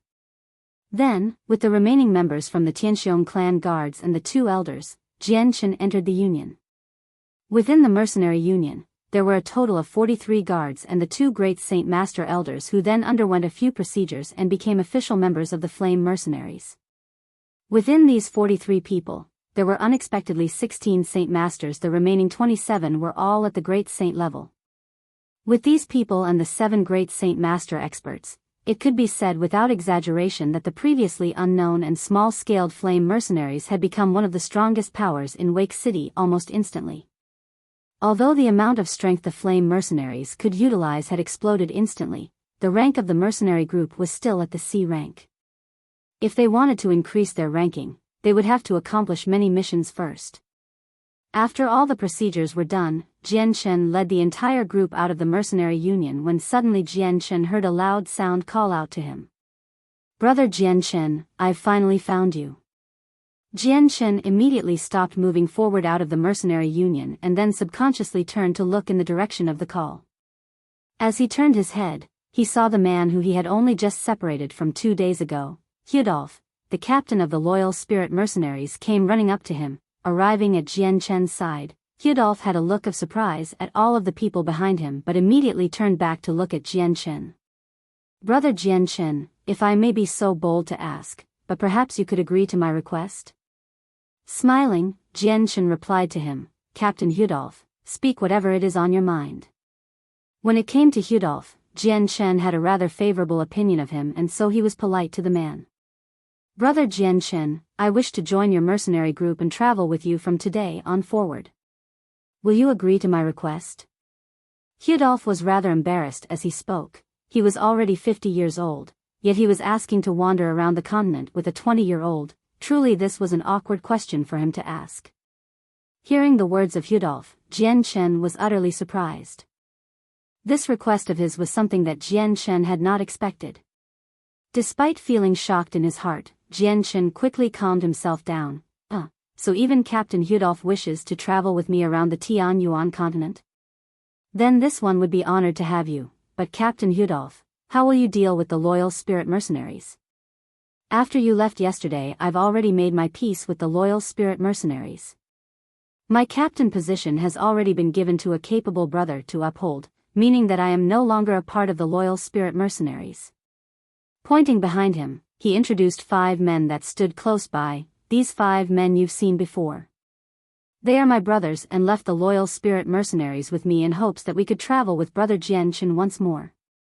Hudolf's eyes looked distant as he thought back to when Jian Shen had easily killed that war beast. With so much power at such a tender young age pointed out that Jian Shen was anything but ordinary. So after consideration, Hudolf had decided to abandon the dozen years of hard work he had put to become the leader of the loyal spirit mercenaries and instead became a follower of Jian Shen. Jian Shen looked at the 5 people behind Hudolf. These 5 weren't unfamiliar at all. They were the Saint Master experts from the loyal spirit mercenaries. Jian Shen wouldn't decline their request to join his flame mercenaries and immediately led the 6 in to deal with the official procedures to join the flame mercenaries as 6 new capable Saint Masters. At this moment, the heavily armored Commander Duo Li came into view with 2 guards at his side. Immediately walking up to Jian Shen, he cupped his hands together and smiled. "Brother Jian Shen, the Lord wishes for you to come up to his mansion for a small talk regarding some important matters." Chapter 230, Class 5 Magical Beast. The invitation of Wake City's Lord was something that Jian Shen couldn't reject. Plus, he still had something important that the Lord Yunli could help with. "Commander Duo Li, please wait for me to finish up my affairs here before we go." Jian Shen cupped his hands in return. Right now, he hadn't tidied up the positions and tasks for the members, and if he didn't take care of this, then many people would be dissatisfied, which was something Jian Shen wanted to avoid. "That's fine. Since I've said what I needed to say, I will be leaving first then." Commander Duo Li looked at Jian Shen for a moment before looking at the men behind him. Then, without any further words, he left the mercenary union. After Commander Duo Li left, Jian Shen too left the mercenary union with the group behind him. Since the mercenary union often had many people entering the building at once, it wasn't strange to see 20 or 30 men at the same time. So when Jian Shen left with his group of 40, it hadn't attracted any attention. Kai Air. As they walked, Jian Shen suddenly called out his name. "Here, Captain. What is your command?" the 60-year-old Kai heir hurriedly responded. After seeing Jian Chen's strength, he didn't dare belittle him. After 10 years, when Kai heir was first a small-time mercenary to the man he was now, he had experienced many things, so he knew that if one had the patronage of a strong supporter, they would be stronger than a man without one. Plus, if this supporter was strong enough, then he would become stronger as well, so that no one would dare to offend him. While Jian Chen was around 20 years old, he had somehow managed to make it to such a high level of strength. Based on this fact alone, Kai heir had naturally assumed that Jian Chen had a strong patron supporting him. Even if he had no patron and was simply a genius of cultivation, Kai heir would be willing enough to follow him for that method. Even the other elders and masters of the Weiss clan had come to a similar conclusion. So these two elders had readily agreed to follow Jian Chen, because if he continued to walk this path of success, then sooner or later they would stand at the top of the continent as well. This moment was also precisely their chance to reach the top in the future. If they waited until Jian Chen's name stood at the top of the continent, it would be impossible for them to do so by then, even if they wanted to. Why don't you take everyone to the Kai clan to reside there for a moment while I go to the Lord's mansion? We'll take care of the matters then. Jian Chen said. Yes, Captain. Kai heir answered respectfully. Weiss, you return to your clan as well. In the future, you and Kai heir should focus on your merchanting business and work together so that you can control all of Wake City's business. And, don't worry, Captain. Our Kai and Dor clan may have been weaker than the Tianxiong clan even if we joined together. But now that the Zhou clan and Tianxiong clan are destroyed, their political power is all but gone. We can seize this chance and fight for the power they left behind and slowly gain control of all of Wake City. However, in this time period, we will need to have a good amount of martial power as well, since many of the powers in Wake City aren't easily bullied. In the case they all join forces, then our Kai and Dor clans will not be enough to be their opponents. Weiss said. Jian Chen nodded his head in approval before saying, let's not worry about this too much. Right now Wake City is on the verge of being invaded by magical beasts. When it's over, let us talk about it then. After giving some instructions to the Flame Mercenaries members, Jian Chen immediately left for the City Lord's mansion. After Jian Chen had reached the City Lord's mansion, the guards at the gates blocked his path before asking politely, "Are you Sire Jian Chen?" "Correct, that is me." Jian Chen eyed the guard calmly. "Sire Jian Chen, please wait one moment, I'll go notify the Lord." Immediately after confirming Jian Chen's identity, the guard ran into the mansion. Seeing the man disappear into the mansion, Jian Chen wasn't impatient at all. Instead, he began to wait by the doors. Not after long, the expensively dressed Yun Li suddenly came walking out from within. "Ah, brother Jian Chen, why are you standing outside the gates?" "Ai, how inconsiderate of my guard, please, come in and sit down." Yun Li had a cordial smile on his face as he approached Jian Chen. Smiling in return, Jian Chen followed Yun Li into the guest room where they began to talk. Within the peaceful room, Yun Li and Jian Chen were about to sit down when Jian Chen asked, "What might the city lord want to talk about with me?" "Ai." Yun Li suddenly sighed as the smile disappeared from his face and took on an extremely solemn expression. "Brother Jian Chen, after your appearance, our Wake City has lost quite a large amount of strength. Right now, with the impending magical beast invasion, the pressure is quite more than before." Yun Li had a bitter look on his face as if he was worried. Jian Chen smiled after listening to Yun Li. "Lord, if you would answer this question, was there ever any appearances of any Class 5 magical beasts in the past waves?" Yun Li's face grew even more serious as he thought about Jian Chen's question. "Yes, the magical beast waves seem to occur every dozen to 20 years. And according to the past records, from the foundation of Wake City, there has been over 20 waves. Furthermore, there have been 5 recorded incidences with a Class 5 magical beast. With each of these occasions, our Wake City had major losses and paid a heavy price to kill them. With the final occurrence, we had managed to contact a king city where they dispatched an Earth Saint Master to come and deal with it. So that time, there wasn't much damage to our Wake City. Oh, when you say it like that, the odds of a Class 5 magical beast attacking isn't very high. Jian Chen muttered with a confident smile. Lord Yunli, you needn't worry. I, Jian Chen, will use my entire strength to protect Wake City from the magical beast wave. As long as there aren't any Class 5 magical beasts, there won't be any problems. Even though we have lost Tianxiong Lai and 3 other great Saint Master experts, this one will be able to fully make up for it without being inferior in any way. With these words from you, brother Jian Chen, then I will definitely be at ease. I believe that Jian Chen isn't one who speaks before he acts. Yunli's tightly knit eyebrows slowly loosened as he listened to Jian Chen. Although he had never seen Jian Chen's strength for himself, he was still painfully aware of how strong he was if he could single-handedly destroy the Zhou clan and Tianxiong clan. My lord, something major has happened.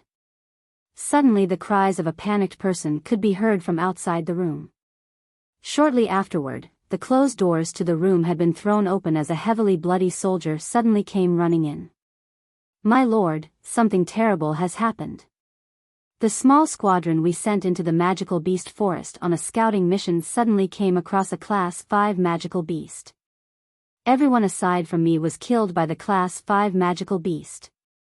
The soldier shouted with a labored breath as he tried to convey his words coherently. Chapter 231, The Sighting, What? A Class 5 magical beast? The sudden news instantly broke the silence in the meeting room. Immediately, Yun Li's face paled as he stood up from his chair. With a single stride he reached the soldier and grabbed onto his clothes with both hands and a look of disbelief. What did you say? Did you really see a Class 5 magical beast? Yun Li's words were practically shouts by this point. Yes, my lord, we came across a Class 5 magical beast in the Magical Beast Mountain Range. The soldier's voice began to tremble as his face drained with color. Even Jian Chen's face had hardened as he heard the words of a Class 5 magical beast being sighted. A Class 5 magical beast rivaled an Earth Saint Master in strength, but they had a natural superiority over humans and could easily fight against them. Unless a person had an extremely strong battle skill, they definitely wouldn't be considered an opponent for a Class 5 magical beast. Besides, Wake City wasn't a city where many Earth Saint Masters came to visit, making a Class 5 magical beast almost a paragon without a rival existence to them. A Class 5 magical beast was to an Earth Saint Master what a Class 4 magical beast was to a Great Saint Master. There was a clear divide between the two almost as wide as the heavens and earth. In comparison, a Great Saint Master's strength compared to an Earth Saint Master was like watching a primary saint who had just condensed his saint weapon fight against a peak Great Saint. It would be a definite failure for the lower-ranking saint and would be impossible for them to win. Although Jian Chen had previously killed 2 Class 5 magical beasts in the Magical Beast Mountain Range, that was when both magical beasts were in a severely injured state where they couldn't even stand up. Their lives were hanging by a thread, but even then, he had paid a hefty price for killing the 2 of them. Jian Chen had no doubts that a Class 5 magical beast in an optimal state was far stronger than the Earth Saint Master who had chased him from Phoenix City. However, the appearance of a Class 5 magical beast only made him feel much greater pressure. That was because he had the Azure and Violet Sword spirits to assist him and increase his strength several times over. He was confident that his power was enough to punish a peak Class 5 magical beast with his sword, as long as he didn't encounter any bizarre existences like the silver-striped golden snake. Oh no, things are getting worse now that a Class 5 magical beast was seen. Yun Li spoke with a hardened face. His eyebrows furrowed together in thought before finally muttering, No, this won't do. Our Wake City is too weak to defend against the attack of a Class 5 magical beast. I must ask a King City immediately. Otherwise Wake City will suffer tremendous damages. Up to now, there was no hesitation from Yun Li as he immediately strode outside without even looking back at Jian Chen. A Class 5 magical beast was definitely a fatal enemy to Wake City's existence and could not be taken lightly. So, this matter had to be the first thing resolved and have some high-leveled experts come deal with the Class 5 magical beast straight away. Lord Yunli exited the room and went to his study where he grabbed a brush and paper to immediately start writing a message on it. After he was done, he immediately rolled it up into a cylinder and tied it with a piece of string. Bring the fastest messenger bird, we have to bring this to Monarch City's lord immediately. Yes, my lord. Immediately a soldier came in and quickly took the letter before leaving the room once more. This is an order. From this moment on, the appearance of a Class 5 magical beast will be kept a secret from everyone. And in the meanwhile, do not travel out by yourself and bring the leader of the Wake City's mercenary union branch here. Finally, keep a close eye out on the activity of the magical beast mountain range. Yunli commanded to every guard he had before striding away. The news of a Class 5 magical beast appearing had stunned everyone who had initially heard the report, but Yunli had no intentions of announcing this to the public. He was afraid if that happened, then many people would be too intimidated by the beast and decide to leave Wake City in order to save their own necks. If this happened, then Wake City's defensive strength would plummet to the point where the city would eventually be flooded with magical beasts. Right now, Yunli had only one hope. He could only hope that a few experts would come help with this Class 5 magical beast. In this case, then the Class 5 magical beast would be able to be defended against and they could avoid disastrous losses. Jian Shen left the Lord's mansion by himself in thought. Although a Class 5 magical beast gave him plenty of pressure, it didn't affect him too much. In fact, he had secretly waited for one to come. Since his azure and violet sword Qi was able to shred through the defenses of a war beast that was reputed to have the same level of defensive power as an Earth Saint Master as if it was tofu, it could be seen clearly that the azure and violet sword Qi were insanely powerful.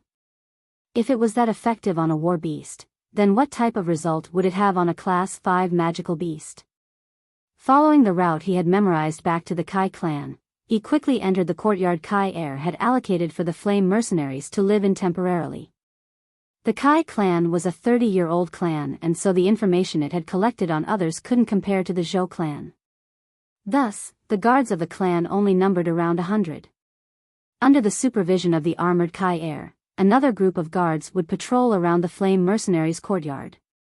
This was a standard 4-sided courtyard with 3 sides being a residential area and the last side being the front gate.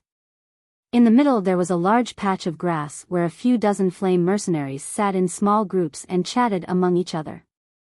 The moment Jian Shen had arrived, everyone in the vicinity snapped their mouths shut and immediately stood up to greet him with shouts of "Captain." Staring impassively around himself, he spoke, "Seth, Duo Kong, Charkis, Mo Tian, and Qingfeng, have the 5 returned yet?" "Captain, those 5 haven't come back yet. I think they're dealing with their own mercenary groups." A 30-year-old mercenary responded.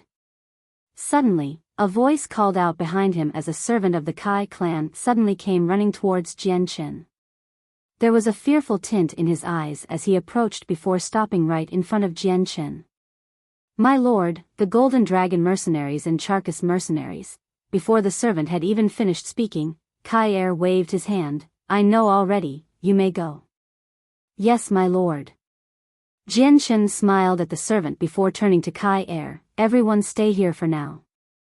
Kai heir, accompany me to see just what surprise the 5 of them have brought me." Chapter 232, Unsatisfied? Then challenge me. Jian Shen and Kai heir walked to the front gates of the courtyard where the both of them could see the 5 captains standing with a large group behind them. Not a single guard by the gates had a happy expression while staring at them.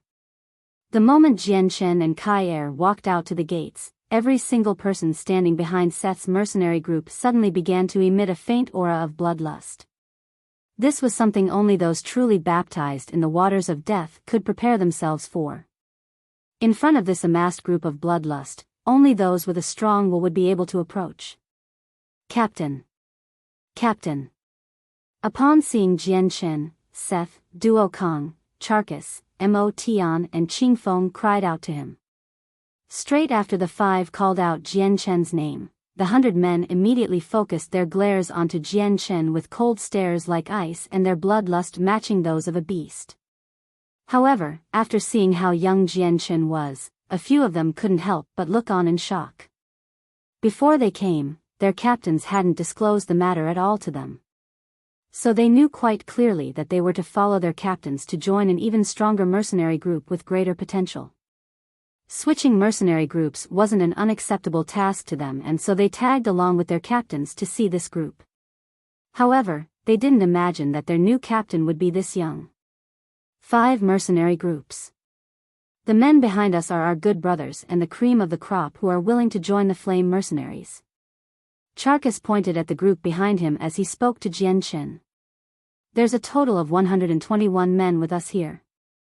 The hot-blooded mercenaries have 32 men, the Gold Dragon mercenaries have 25, the Charkis mercenaries has 17, the mercenaries of Slaughter have 28, and the Zephyr mercenaries have 19 men. Mo Tian spoke loudly. Jian Chen looked at the 100 and a few men with a small smile and nodded. Not bad at all. Let's talk more inside. Afterward, Seth and the other 4 led the group past the gates of the Kai clan, the wide eyes of the guards, and into the courtyards. In the middle of the 4-sided courtyard, 170 men stood and stared evenly toward Jian Chen with expectant postures. Staring at the men in front of him with an observant eye, he spoke out loud, "Fellow brothers, I do not care what faction or mercenary group you used to be a part of. Right now, I want to make this clear. You are all now a part of the Flame Mercenaries, a family within a family. We must work hard for the benefit of our Flame Mercenaries, but I believe that with everyone working together, our strength will grow to where we will shock the entire Tianyuan continent and become the #1 mercenary group on the continent. This is Jian Chen's goal." After Jian Chen finished speaking, the crowd went silent for a moment before someone finally broke the silence. "Then who is the captain of our Flame Mercenaries?" a person within the crowd asked. Jian Chen smiled as he heard the question before answering, "From today onward, I am the captain of the Flame Mercenaries." "And why are you our captain?" another unsatisfied person exclaimed. "That's right, just what reason do you have to be our captain? Kid, your hair hasn't even grown long and yet you want to be our captain. That's not an easy role to fill, that's right." His words are right. Slowly, the sounds of opposition grew louder and louder as many people began to voice their complaints. From the group Seth had brought, the vast majority of them were unhappy to hear that Jian Chen would be their captain. Although they all heard that their new captain was incredibly strong, with Jian Chen's age, how could they believe that? Jian Chen was only 20 years old at the most, just how strong could he possibly be? In regards to the noise of the opposition, Seth and the other 4 chose to go silent and watch. If Jian Chen wasn't even able to resolve such a small issue like this, then how would he lead the mercenaries onto the world stage? Jian Chen continued to smile despite the voices of resentment. He had expected this to happen. "My strength, of course, is far stronger than yours. In this continent where power reigns supreme, strength is what decides everything. If you do not accept me as your leader, then come up and challenge me. Whoever can dodge my sword will be the captain that I will follow." Jian Chen's sword in its regular speed could make a great Saint Master flustered in 3 moves, and then bring them to a standstill in 5 moves. If he were to go all out, then even a great Saint Master would be killed. Right in front of him were only men at the Saint Master level. There would be no way for them to dodge or even defend against his sword. "How arrogant of you! Then allow me to come and test just how much power a wimpy kid like you has." A burly dark-skinned man suddenly leapt from within the crowd and brandished his newly formed saint weapon in the shape of a large axe. "Make your move then," Jian Chen exclaimed with a smile at the man. At the same time, the silver light wind sword appeared in his hand. Although the man in front of him was only a peak Saint Master and didn't require using his sword, he had decided that for the sake of displaying his superiority, he would need to use the light wind sword. Seeing the thin sword in Jian Chen's hand, the man didn't feel threatened at all. Taking a deep breath, he began to shout before charging at Jian Chen to chop him down. Against the incoming axe, Jian Chen didn't bother to dodge or defend at all. Suddenly, just in the moment before the axe could make contact with him, a silver flash of light came into view of the man's eye while the axe simultaneously pierced through Jian Chen's chest. Shwa! From far away, the group of people gasped in surprise. They didn't think that such an arrogant person like Jian Chen was nothing more than a thin stick in the wind and had lost his life that easily. However, the guards who had joined the flame mercenaries from the Tianxiong clan didn't have a change in their expression at all.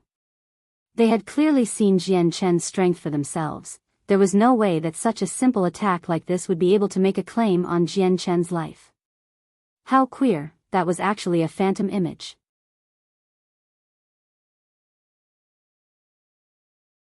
Chapter 233, The Number One Power in Wake City. How queer, that was just a phantom image. Following that surprised shout, Jian Chen's figure began to slowly change before disappearing into the air. Following afterward, Jian Chen suddenly appeared out of nowhere 5 meters away. In that one brief moment, only the great Saint Masters had seen Jian Chen move to make a phantom image. Everyone else had been unable to register his movements. The man who had struck at Jian Chen was shocked, but since he had been through hundreds of battles, he forced his emotions back down and tried to slash at Jian Chen once more with even more saint force than before.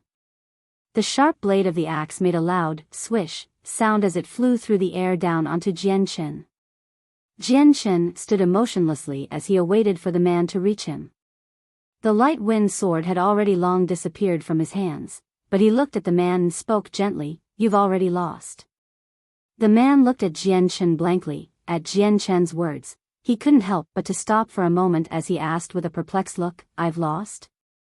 How did I lose?" Smiling at the man's words, Jian Chen continued to look at him with a cheerful expression. "Take a look at your neck." At this, the man touched his neck gingerly with his fingertips only to feel quite clearly a small sliver of a wound on his neck.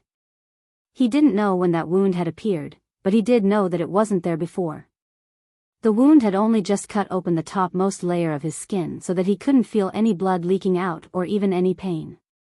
Realizing that even though he didn't feel anything, there was still nonetheless a wound on his neck. Instantly, the man's face paled as a layer of sweat began to appear on his forehead. Did you do that?" he asked astonished. The man didn't know how he wasn't even able to feel the cut when it was made or when it happened. He did know, however, that if the wound was any deeper, then he wouldn't be standing alive on his feet. Laughing, Jian Chen nodded his head. "Do you still wish to continue fighting me?" "Dahu, just give up, you're no match for the captain. If the captain wanted you to die, then you'd be dead where you stood." Duo Kong spoke out. In his eyes, there was a rarely seen huge amount of admiration. Although he did not use a sword, Duo Kong fully understood that Jian Chen's mastery of the sword had reached a level of perfection. Yes. The man was an ex-member of the Golden Dragon Mercenaries and Duo Kong was his previous captain. The words of Duo Kong would surely be the same as imperial law to him. Plus, the wound on his neck was already proof enough that if Jian Chen had wanted him dead, then he would be dead. Jian Chen looked around at the other men. "Is there anyone else who wishes to challenge me? My words still stand. If anyone can beat me, then the captain's role will be given to them, as per my pledge." The entire courtyard descended into a deafening silence as the previously chattering group of men stopped talking. The man that had just challenged Jian Chen was a peak Saint Master, which could be considered one of the more decent leveled expert rankings within Wake City. If an expert of that level couldn't go against Jian Chen, who had only struck out once, then the vast majority of the group wouldn't be able to do any better. Therefore, the whole group began to approve of Jian Chen.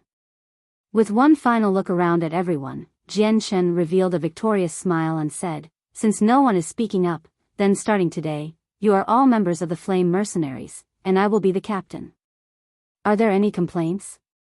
Jian Chen exclaimed.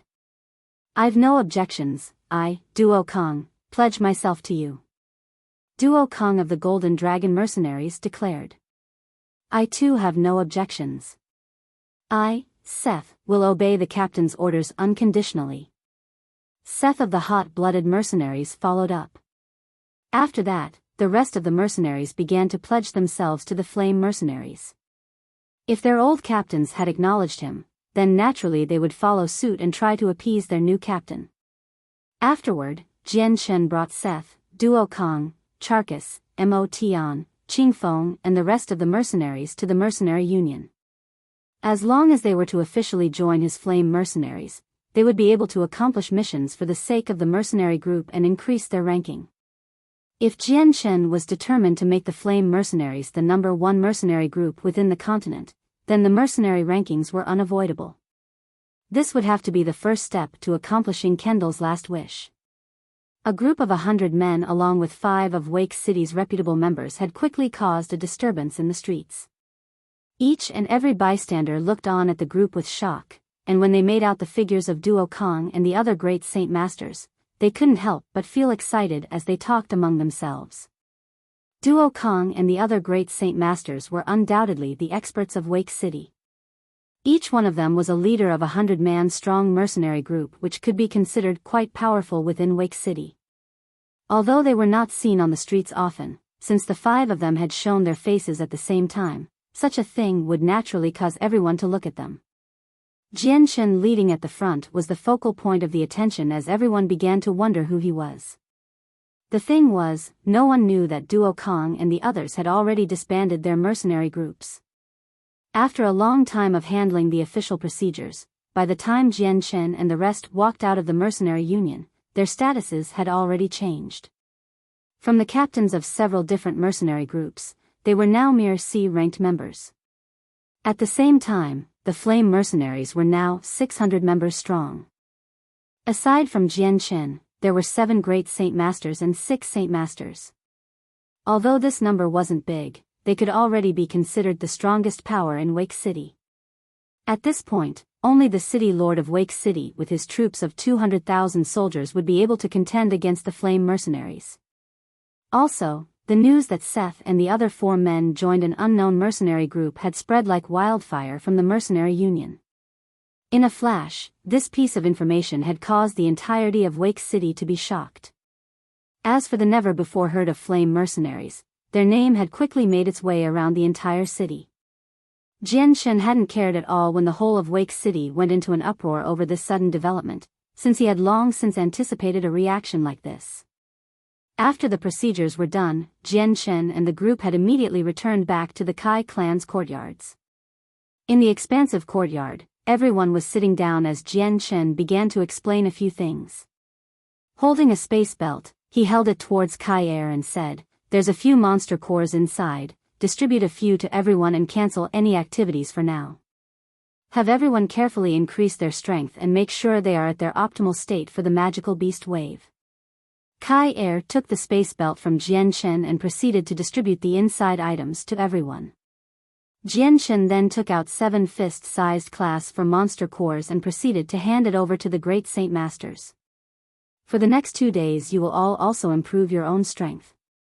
However much you increase is however much you'll need. This next magical beast wave will have a class 5 magical beast. The great Saint Masters took the class 4 monster cores, but the moment they heard the news of a class 5 magical beast, Charkis couldn't help but gasp, "What? There's going to be a class 5 magical beast?"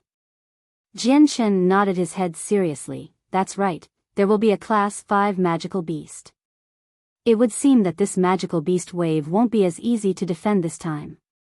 Everyone looked at Jian Shen with a serious expression as they digested his words. Some had even gone deathly pale at the very mention of a class 5 magical beast. "Captain, a class 5 magical beast is indeed hard to defend against. I'm afraid that this time Wake City will have a disaster. I can't even say that Wake City will be able to be saved this time. I suggest that we immediately leave the city." A petite-looking man spoke with a tremble in his voice.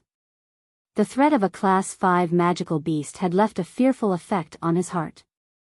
Hearing this, Jian Shen furrowed his eyebrows and spoke, "What are you afraid of? It's not as if the heavens are crashing down upon us. There isn't a need for everyone to worry about this class 5 magical beast. I will find a way to deal with it." Jian Shen's confident words made everyone look at him in astonishment. Some even stared at him in disbelief. Jian Shen's words had made everyone think that Jian Shen was going to reveal his strength or that he had a way to deal with the magical beast. Even then, because of his age, some people were still very skeptical of his strength. So because of that, someone couldn't help but wonder, could it be that he began to cultivate from within the womb? The flame mercenary still couldn't help but feel shocked for a moment before becoming extremely excited. An Earth Saint Master was undoubtedly one of the higher-level experts of the Tian Yuan continent. For them to have an expert of the Earth Saint Master level within their mercenary group, caused every person to have the same thought: if they were to stay in this mercenary group, then they would definitely be able to achieve success without too much effort. Even the great Saint Masters had a relieved look on their faces. It was no wonder that Jian Shen was able to fight against 9 great Saint Masters without any trouble before finally killing 2 of them with ease. This would be no problem for an Earth Saint Master. Jian Shen didn't care for their reactions as he waved his hand. Go ahead and split for now. Carefully improve your own strength so that your chances of surviving the magical beast wave invasion will be increased.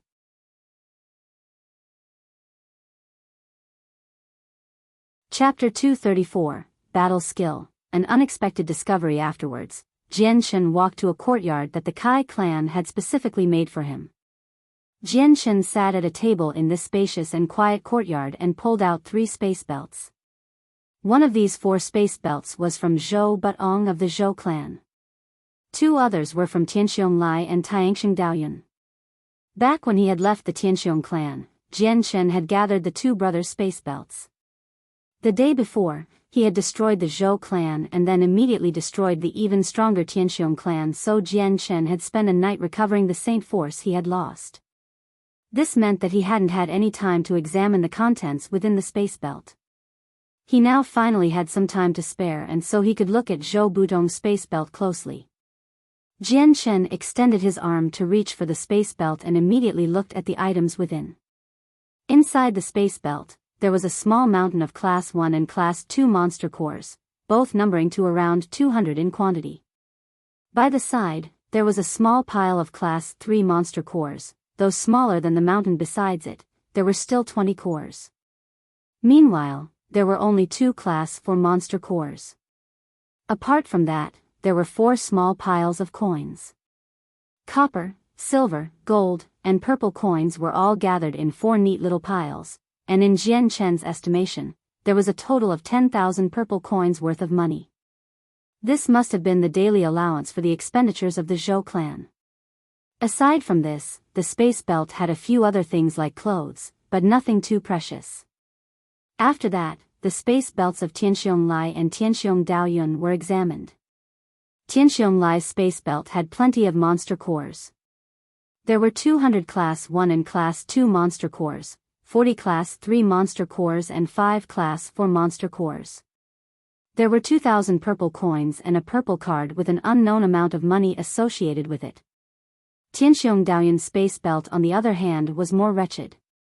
Aside from 100 purple coins, there were only 12 Class 3 monster cores and a single Class 4 monster core. After examining all 3 space belts, Jian Shen couldn't help but have a wide smile on his face. There was well over 10,000 purple coins in the 3 space belts, 400 Class 1 and Class 2 monster cores, and 60 Class 3 monster cores. This wasn't a small amount of profit, but the most important thing was that there was a purple card with an unknown amount of money inside. After that, Jian Shen took out the space ring he got from Zhou Butong from his space belt. This space ring was silver in color and had a simple decorative design that looked like something a woman might wear. Jian Shen sized up this space ring in his hand for a moment before taking a peek inside. The space ring was a grade higher than a space belt in storage capacity. Its interdimensional storage was vastly incomparable to a space belt, and even the most expensive space belt could only hold a few cubic meters worth of space in storage. Although this space ring was not comparable in quality to the one given to him by his father, it was still 50 cubic meters large. Within the vast storage of the space ring, there was a wide variety of expensive-looking pottery. And in the middle, a single bookshelf with 3 sets of books towered over the other items. By its side, a slightly glowing purple card sat on the ground. Jian Shen looked at the 3 books with a growing interest. He didn't have any hesitation and immediately looked through the books. A record of valuable treasures. 6 words on the cover of the first book caught Jian Shen's eyes, and they brightened from what he saw. Calming down his rapidly fluctuating emotions, Jian Chen grabbed the first book to reveal the second. Human Tier Battle Skill Wind Control. From those words, Jian Chen's eyes dilated as his heart began to thump loudly. A battle skill, this is somehow a battle skill. Jian Chen cried out in shock. He had never expected to find that Zhou Baotong had been hiding a battle skill. On the Tian Yuan continent, they were priceless treasures, and compared to the other cultivation treasures, even the lowest-ranked battle skills were still priceless. Jian Chen's eyes went back to the cover on the book as he slowly exhaled. With some disappointment, he couldn't help but mutter to himself, "Still, what a shame that this is only a human tier battle skill." Battle skills were split into 4 levels. The highest was the Saint tier, then the Heaven tier, Earth tier, and finally the lowest human tier. Within each tier, they were then classified by another 3 layers. Slowly bringing his eyes away from the battle skill book, Jian Chen gazed upon the first book to see the 4-word Spirit of the Wind.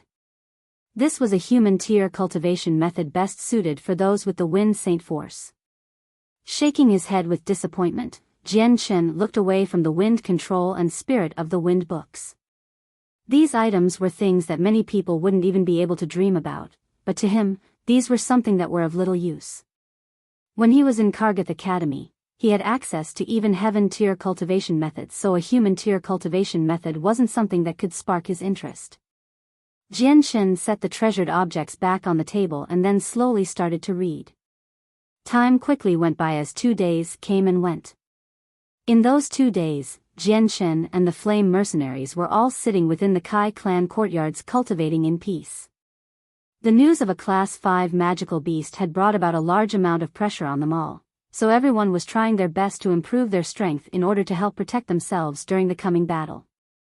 Also in those 2 days, there were a series of strange-looking men caught around the courtyards. With the appearance of the Flame Mercenaries, it had piqued the attention of both big and small factions of Wake City. That was because 5 great Saint Masters in a single mercenary group could be considered to be a massive amount of power with just them alone. These 5 great Saint Masters were also well known in Wake City, which caused every faction in Wake City to pay attention to the Kai clan. Even though the Zhou and Tianxiong clan had been destroyed, with the impending magical beast wave looming overhead, it had affected the entire Wake City. Aside from the major powers, practically nobody else cared about it. During that night, in the guise of the pitch darkness, a gigantic flying magical beast suddenly landed on top of the city lord's mansion. From the back of the magical beast, 2 figures descended.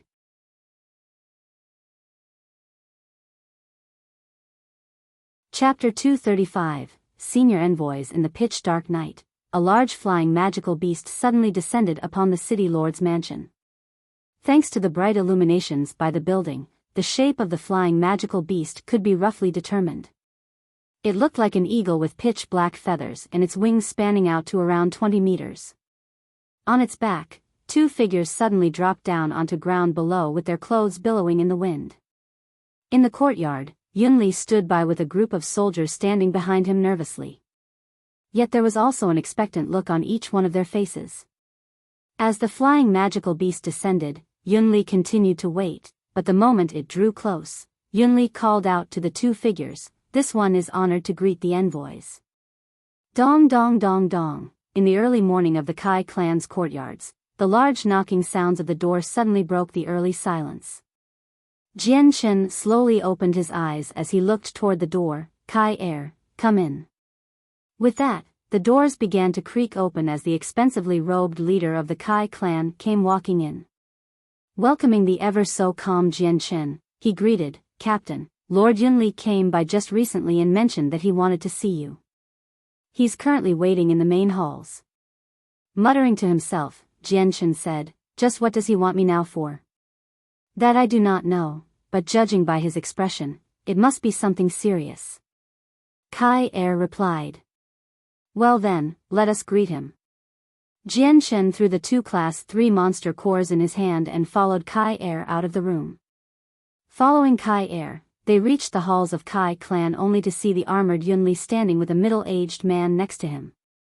Then, right by the middle-aged man, a young woman with an appearance revealing her to be around 20 years old stood by his side.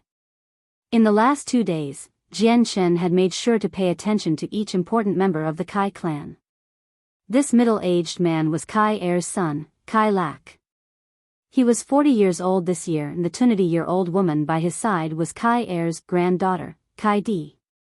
Jian Chen recognized the person Kai Lak was talking to was Commander Duo Li, who was smiling at him. Captain. Captain. Seeing Jian Chen, Kai Er's daughter Kai Di immediately rose from her chair to call out to Jian Chen. After the flame mercenaries had entered the Kai clan's courtyards, Kai Er had insisted that his son and granddaughter call Jian Chen captain as well. Although both Kai Lak and Kai Di had first objected to it, after some words between them and Kai Er, they had finally relented to the matter. Jian Chen nodded his head at the two as a way of greeting before turning to Commander Duo Li. Commander Duo Li, what matter might you have for me so early in the morning? Duo Li turned to Jian Chen with a small smile. Brother Jian Chen, senior envoys wish to see you. If you could, would you please come with to the Lord's mansion? Senior envoys? Jian Chen's eyes narrowed as he tried to figure out who exactly this senior envoys was. Seeing Jian Chen's confusion, Duo Li explained to him, Senior envoys is an expert from Monarch City we hired to help defend Wake City during the wave. From the word expert, Commander Duo Li bit his lips as he stared at Jian Chen with a look of reverence. Hearing that, Jian Chen's eyes flashed with hesitation as he spoke. Commander Duo Li, do you know for what reason this senior envoys wishes to see me? This I am not sure. Senior envoys didn't explain and I didn't dare ask. Duo Li shook his head. Jian Chen's eyes narrowed once more as he tried to think of many different reasons, but in the end, he could only follow Commander Duo Li back to the mansion. At the Lord's mansion, Commander Duo Li stopped right in front of the garden before turning around to talk to Jian Chen. Brother Jian Chen, senior envoys is awaiting for you within a pavilion further ahead. I still have some matters to attend to, so I cannot accompany you. Nodding his head in understanding, Jian Chen looked ahead to where the garden was. Surrounding the entire place was a multitude of different types of flowers with a sweet fragrance wafting through the air. With one breath of this fragrance, one would feel that their qi would stabilize since the amount of spiritual essence here was saturated. Jian Chen finally stopped to look at the pavilion in the center of the garden where two expensively robed figures sat underneath drinking wine. Yunli stood by their sides and respectfully poured some wine for them every so often with no guards in sight. Jian Chen stared at the two rich-clothed men for a moment. His mind had realized that these two were the ones that Duo Li had referred to as senior envoys, so without hesitation, he began to walk toward the pavilion slowly. On the way, his eyes continued to shift around from spot to spot in the garden. The moment Jian Chen had reached the pavilion, Lord Yunli hurriedly spoke out to the two envoys, senior envoys, this brother here is called Jian Chen. The two envoys looked at Jian Chen at the same time as Jian Chen looked at them. He could see that these two were around 40 years old and one had a gentle disposition that would make anyone have a good feeling about them at first glance. The other's expression was the complete opposite of the other man and he had a cold expression on his face. Despite that, the two had the same type of clothing and accessories. Even more astonishing was that the two's faces were identical. So you're Jian Chen. The gentle-looking figured smile as he greeted Jian Chen. Jian Chen cupped his hands together in greeting, correct, I am Jian Chen.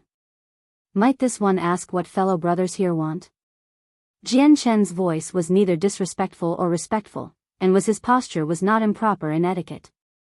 After Jian Chen finished speaking, a large amount of qi filled the air and began to press down onto Jian Chen with a terrifying amount of pressure.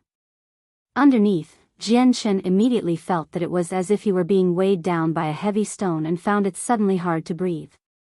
At this sudden development, Jian Chen's face was startled and his originally calm face gained a serious expression. There was a level of coldness as he stared at the gentle-looking man who was still beaming at him. Not to be outdone, Jian Chen began to fill the air with his own qi which immediately made contact with the one pressing against him. Pa! Following a loud bang, the previously quiet garden was suddenly engulfed in a fierce wind as the flower petals began to dance and fly into the air. Senior envoys. Yunli's face had changed as he cried out to them in a panic. The kind-looking envoy waved his hand at Yunli as he continued to smile at Jian Chen without speaking another word.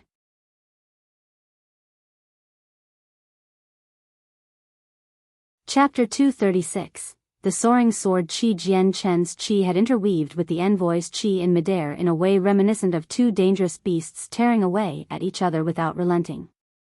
In contrast to where Jian Chen and the envoy were, the garden around them was assaulted by a strong gale which only grew in size with each passing moment. The kindly envoy nodded his head with yet another smile before increasing his output even more. In a moment's notice, the perilous situation Jian Chen was in had suddenly intensified. Jian Chen's face immediately hardened as he felt the qi increase in pressure.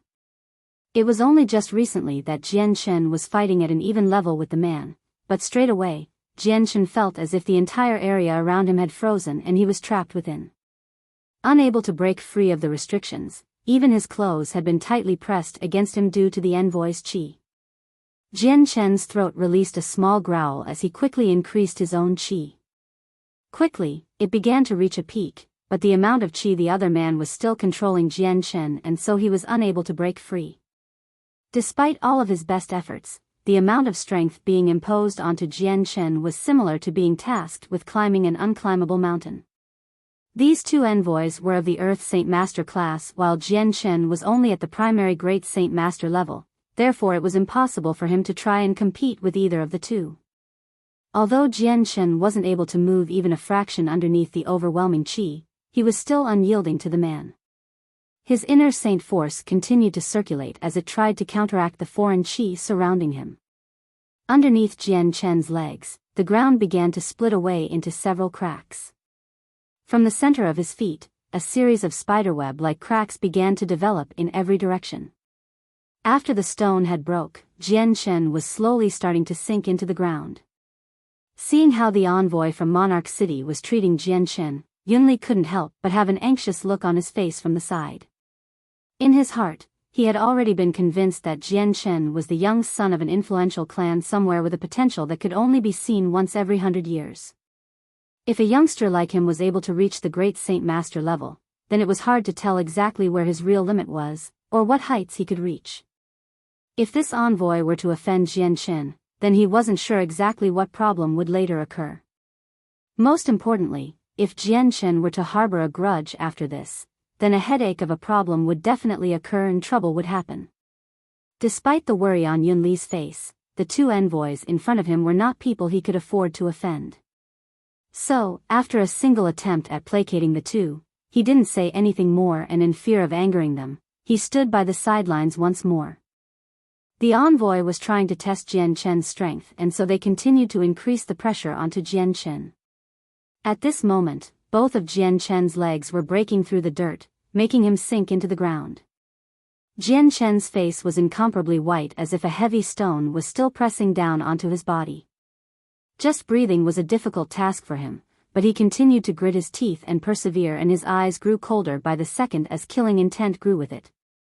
Clearly, the actions of this envoy had invoked Jian Chen's killing intent. The envoy was still smiling at Jian Chen with a gentle look, almost as if he were a kindly old man looking after his domesticated livestock.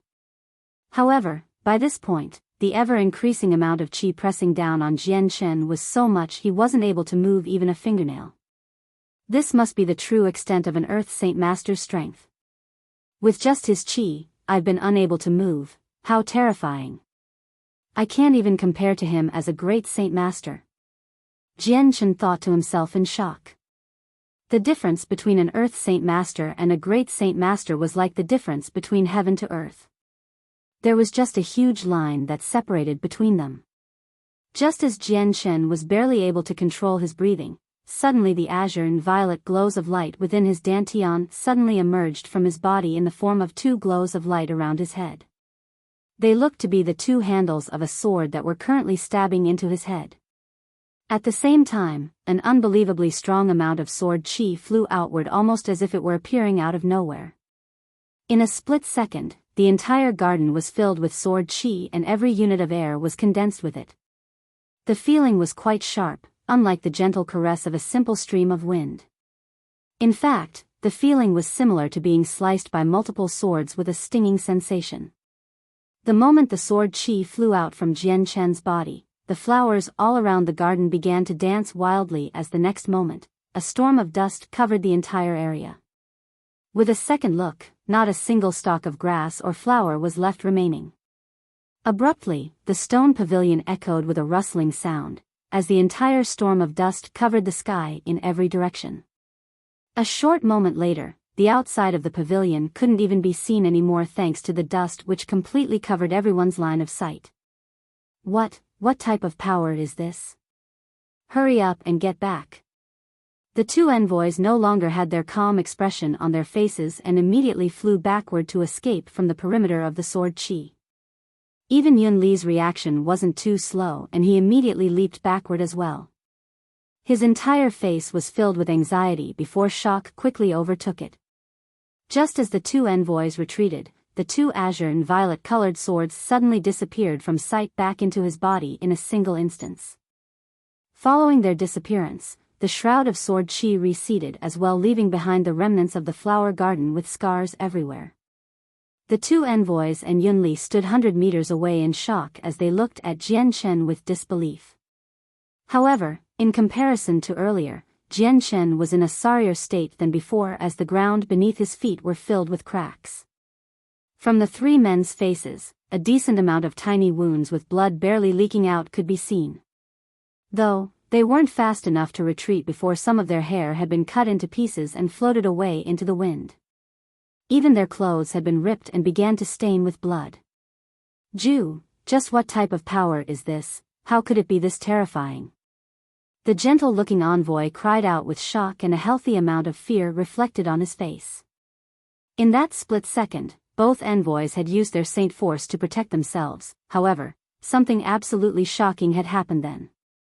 This mysterious type of power had seemingly ignored their defenses and went on to injure both of them. Even more shocking, they had felt countless of tiny blade-like objects cut into them all over their bodies. Their thighs, waists, arms, hands, face, forehead, and chest had all been cut in some way and almost became a bloody mess.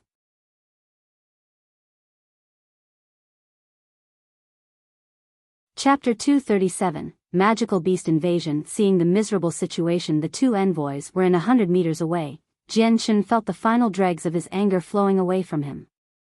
Although that envoy had placed an unbelievably strong amount of pressure on him, the consequences they had both suffered were much worse. Not only were their bodies damaged, but it had also been an attack on their superiority as an Earth Saint Master. This by itself would have been enough to insult their honor. Jian Chen continued to survey the sight around him only to see the miserable environment that had been reduced to dust thanks to the sword chi he had emitted. Internally, he couldn't help but to gasp in shock.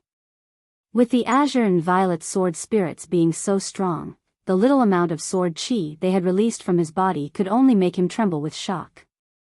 An endless amount of shock, to be accurate.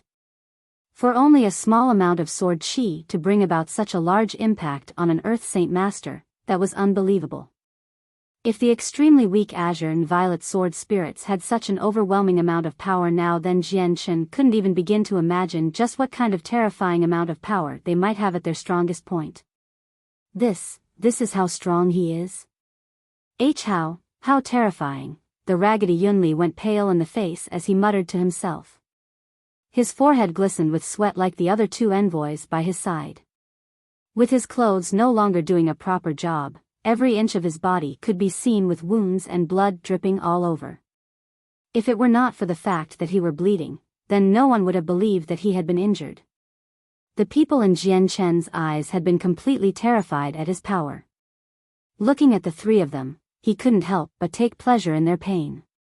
With a faint smile, he spoke out at last, "Lord Yun Li, senior envoys, are you all fine now?"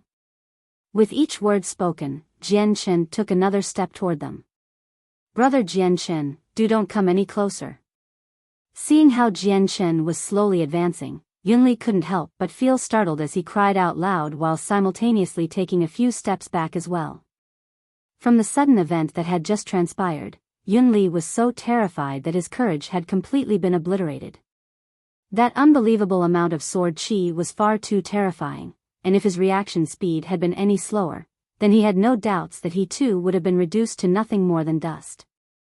The two envoys also took a few steps back as they looked at Jian Chen with some dread. At that moment, they had realized a few more things than Yunli. Both of them were painfully aware that despite the saint force they had been so proud of, against this threat, they might as well have had nothing to protect themselves with. Seeing how the two Earth Saint Masters had been reduced to such a state due to the azure and violet sword spirits, Jian Chen couldn't help but feel some self-satisfaction. Lord Yunli and senior envoys, please forgive this one. My outburst was uncontrollable for a moment, but it is no longer a problem.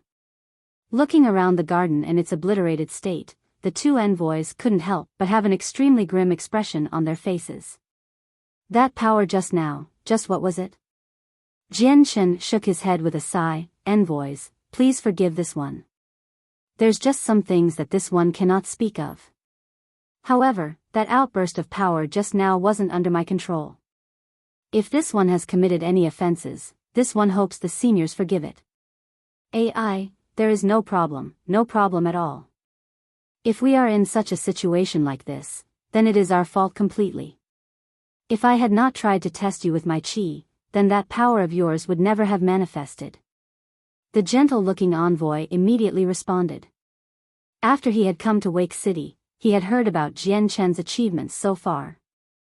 The one called Jian Chen, he couldn't help but wonder just what type of person this one was. They had also wanted to test his strength just to see if he was as amazing as Lord Yunli said he was. However, they had never expected that in a single experiment, they had eaten such a heavy loss and their face had been lost as well. With this, the cold-looking envoy looked at the other one with a meaningful glare. This is your fault for looking for trouble.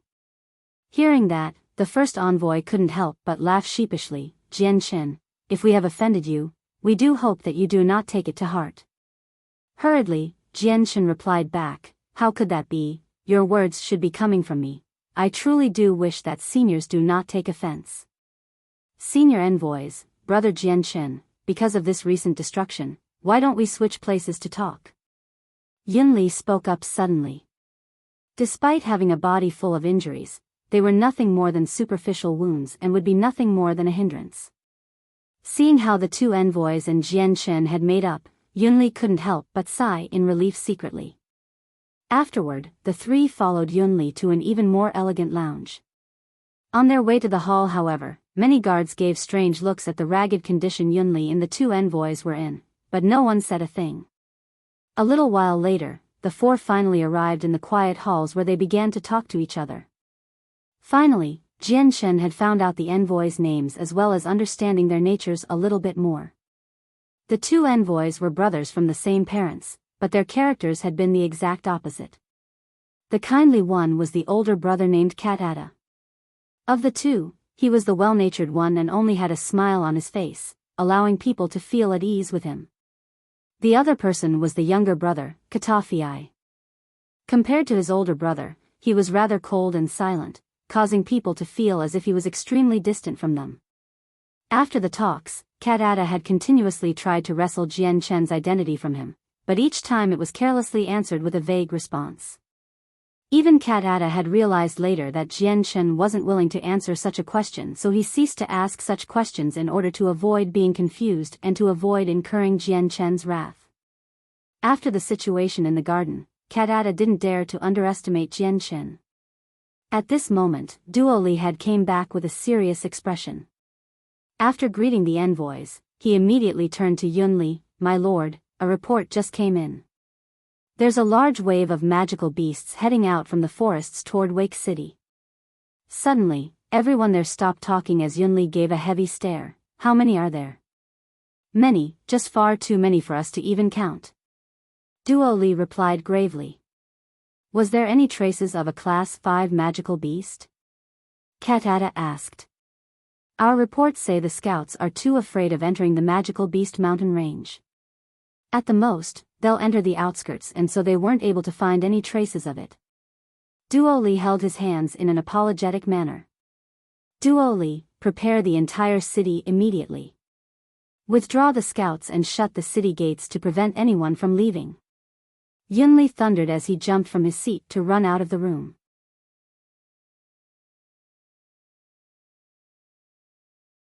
Chapter 238, The eve before the invasion. With Yunli immediately announcing the start of the magical beast wave, the entirety of Wake City had spread the news like wildfire.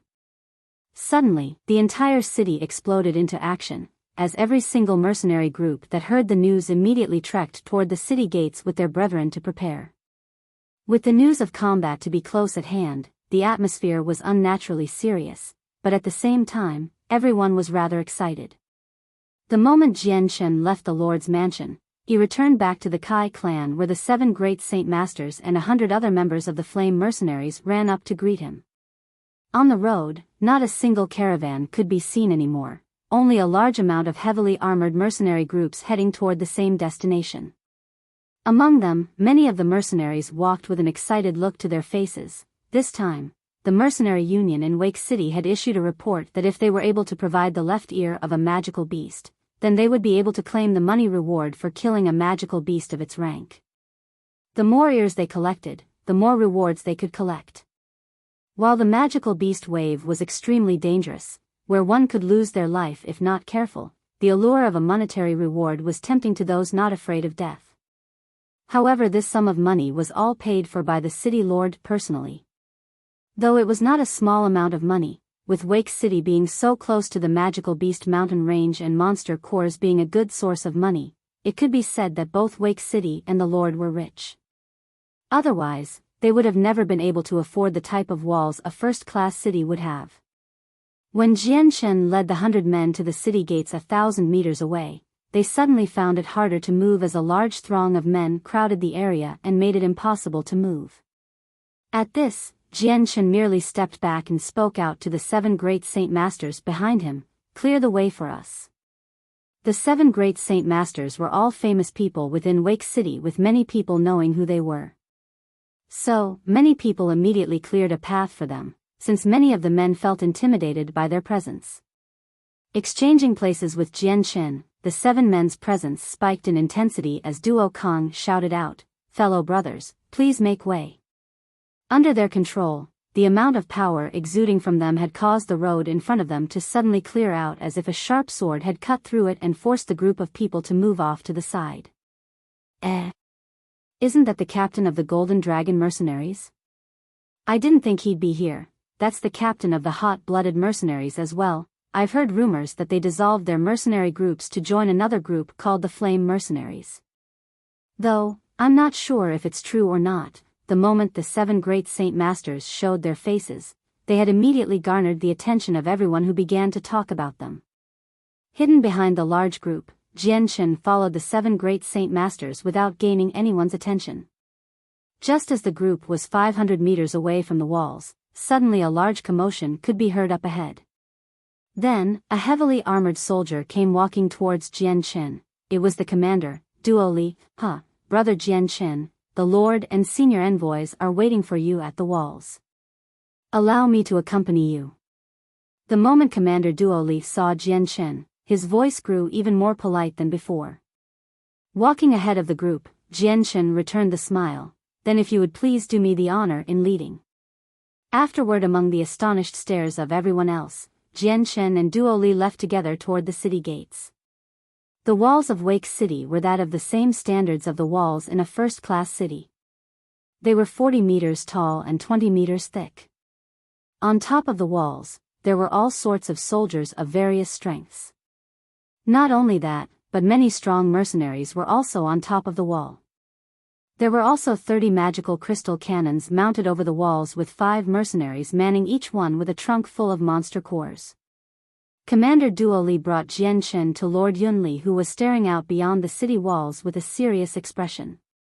By his side, there were a few well-known figures of Wake City and the 2 envoys. Both of them were wearing black-colored robes and did not look like they were ready to talk. Even if someone were to try to talk to them, it looked as if the envoys wouldn't even bother to pretend to notice them. "Lord Yunli, what is the situation looking like now?" Jian Shen spoke softly to the Lord. Yunli continued to stare out beyond the city without a change in his expression. It's not looking reassuring. This time's magical beast wave has way more magical beasts than before. Brother Jian Chen, take a look. Their numbers are almost immeasurable. Jian Chen grew solemn after hearing that as he looked to where Yunli was pointing, only to see a black storm of magical beasts slowly make their way toward the city. He couldn't even make out a single magical beast's body, let alone count them. With this spectacle, Jian Chen's eyes could only narrow in concentration. For the mentally stupid magical beasts to walk forward in such a manner like this, there must be a Class 5 magical beast commanding them. After all, they possessed an intellect that, while beneath that of a human, it was enough for them to control other magical beasts. This magical beast wave is quite peculiar. Lord Yunli, I remember the last magical beast wave had magical beasts that just recklessly threw themselves at the walls. How is it this time they are walking in such a disciplined manner? A white-haired elder spoke out in confusion. That's right, the last time Wake City was invaded, it was completely different from this one. Another middle-aged man spoke as he looked at the incoming wave with worry. After the two had spoken, the men standing by Yun Li's side began to debate among themselves. They weren't men of lesser intelligence, each one of them could realize that something was amiss in this wave. Seeing that everyone had felt something was strange about this wave, Yunli knew that it was no use in trying to hide the secret anymore. Without pondering any longer, he spoke out loud, "Everyone, the truth is, this magical beast wave has a Class 5 magical beast hidden within it. For our Wake City, this magical beast wave could be said to be a test of survival of an extremely grim nature."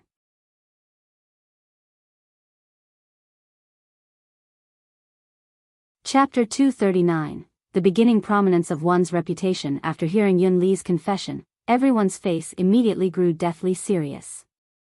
Yet, no one was making a loud fuss, since each one of them could roughly guess that this was the reason why the magical beast wave was so different this time around. With a magical beast wave happening in Wake City every 20 or so years, there were plenty of people who would come to participate. So for those who had been in Wake City for many years, they had understood the nature of how a magical beast waves worked. This new wave was especially weird. If the normally dumb magical beasts were suddenly walking in the same manner as a disciplined army, this could only be the work of a Class 5 magical beast. How troublesome this is. A Class 5 magical beast is extremely strong, and even an Earth Saint Master would have trouble being victorious if they fight alone.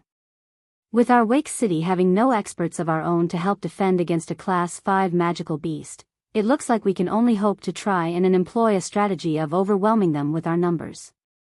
An expensively robed elder spoke gravely as the news of a Class 5 magical beast had registered completely with him. Against a Class 5 magical beast, we would have to use an entire crowd of great Saint Masters in order to have a hope of overwhelming it. Those who are of the Saint Master level wouldn't have a chance of penetrating its defenses, therefore no hope of doing any type of damage to it at all. Spoke another middle-aged man cloaked in a red robe. He was sturdy in stature and radiated a strong killing intent as he looked at the magical beasts.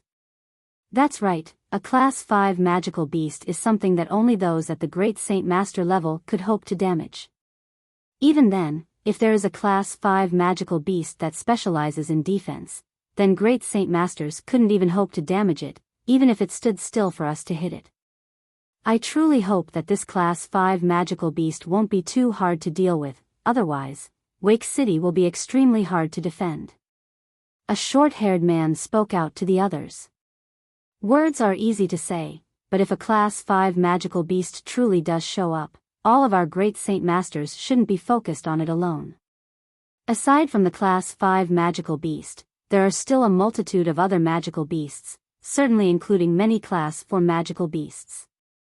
If we were to have all of our great Saint Masters fighting the Class 5 magical beast, then how would we deal with the others? What are you afraid of? Our Wake City has at least 100,000 mercenaries and easily double that in city soldiers. Although we cannot go one-to-one with those beasts, our men will be victorious. I don't believe that our combined mass of people will not be able to defend against these magical beasts, nor will they be able to stand against the magical crystal cannons we have on the walls. Hearing the men begin to quarrel, Yunli cleared his throat. Do not panic, everyone. While a Class 5 magical beast brought us a great deal of pressure, but that has been dealt with. Our enemies right now are those of the Class 4 magical beast and lower. Despite this, there are still a mass amount of magical beasts to deal with, so everyone cannot let down their guards. If we cannot match them with our numbers, then we will fight them with our experience. Lord Yunli had shocked everyone with his words. My lord, what are you saying? The Class 5 magical beast has been dealt with? Could it be there are some Earth Saint Masters in Wake City right now? Yunli nodded his head gravely with a faint smile on his face. That's right, so everyone shouldn't pay attention to the Class 5 magical beast and focus your attention on the other lower-leveled ones. My lord, then do you know where these seniors are? We would like to pay our respects to them. Someone immediately called out. Yunli shook his head with an apologetic expression. My apologies, but the envoys had made it clear that their identities would not be exposed. If they become displeased, then it would be quite disastrous for our Wake City. Hearing that, everyone could only secretly sigh in sadness. Earth Saint Masters were incredibly rare in Wake City, and even in the continent, they were considered experts of the higher order. To these people, they truly wished to pay their respects to them in order to make friends with them and hopefully gain their assistance in any matter. After Yunli had spoken, they had given up on their idea of getting close to them. However, the word envoys had alerted them of a few things worth remembering. Jian Shen, who was standing nearby, wasn't overly noticeable. Instead, he spent his time looking over 100 meters away at the two black-robed envoys. He couldn't help but think to when the two were forced into a miserable position, and smiled as a result. Who knew that the two Earth Saint Master envoys hired by Wake City from Monarch City would have ended up in such a sad condition by him? When Jian Chen's eyes hovered over the two envoys, Katata suddenly felt that he was being stared at. Turning to look at him, he had a kind smile on his face as usual. Brother Jian Chen, come here and let's have a talk, shall we? Although being 100 meters apart and a noisy crowd divided the two, his voice could still be heard loud and clear as if amplified by some unknown mean so that it felt as if the two were talking right next to each other. Katata's voice had suddenly attracted the attention of everyone else in Yunli's company, who immediately turned to look at the two black-robed envoys. However, their own strengths weren't enough to perceive anything out of the ordinary from the envoy's strength, so when they tried to inspect the two for a moment, they finally lost interest and turned away once more. At the request of an Earth Saint Master like Katata, Jian Chen didn't dare to refuse. Bidding goodbye to Yunli, he immediately headed for the envoy's position. Jian Chen. Seeing Jian Chen walk by, the white-haired elder's eyebrows furrowed together as he sounded out Jian Chen's name before his eyes suddenly took on an astonished glint as he stared at him. Seeing how the elder was standing perplexed now, the cyan-robed elder to his side whispered to him, Elder Hiyu, what's wrong? The white-haired elder continued to stare at Jian Chen's retreating back, whispering so that Jian Chen couldn't hear. He said, I've heard the name Jian Chen before, isn't that the same name as the person who destroyed the Zhou and Tianxiong clans? The cyan-robed elder started when he heard that. Immediately, his eyes flew over to Jian Chen's back and sucked in a deep breath of air sharply. Elder Hiyu, I had completely forgotten about the matter until you mentioned it. According to the guards who had fled from the Tianxiong clan, the one who eradicated the Tianxiong clan and single-handedly beat 9 great Saint Masters was a 20-year-old youth who is apparently quite handsome to look at. The youth who just walked by us seems to be a good fit. Take another look. This has to be the very same Jian Chen who destroyed both clans.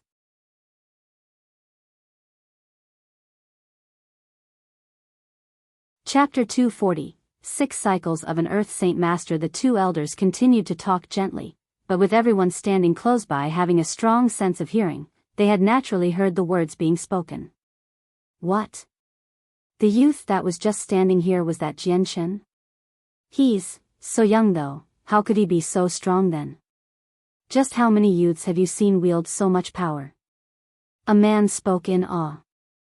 Right, he truly is so young and yet so unique. After the 2 days where 2 major clans had been annihilated, everyone was painfully aware of the name Jian Chen. However, with the incoming invasion of the magical beasts, everyone had placed the wave in the front of their minds and had forgotten about the clans. This was a point of life or death for them, and so the deaths of the Zhou and Tianxiong clan were not worth a higher priority and quickly receded into obscurity. Jian Chen's name was no longer mentioned either and did not come to mind as quickly. This can't be said for sure. A tall man sneered with some contempt. Those were nothing more than rumors, and none of us had seen the matter for ourselves personally. But to me, I'm sure these rumors are only partial truths and were greatly exaggerated. Just look how young he is, he can't be a year past 20. How can someone so young cultivate to such a powerful level?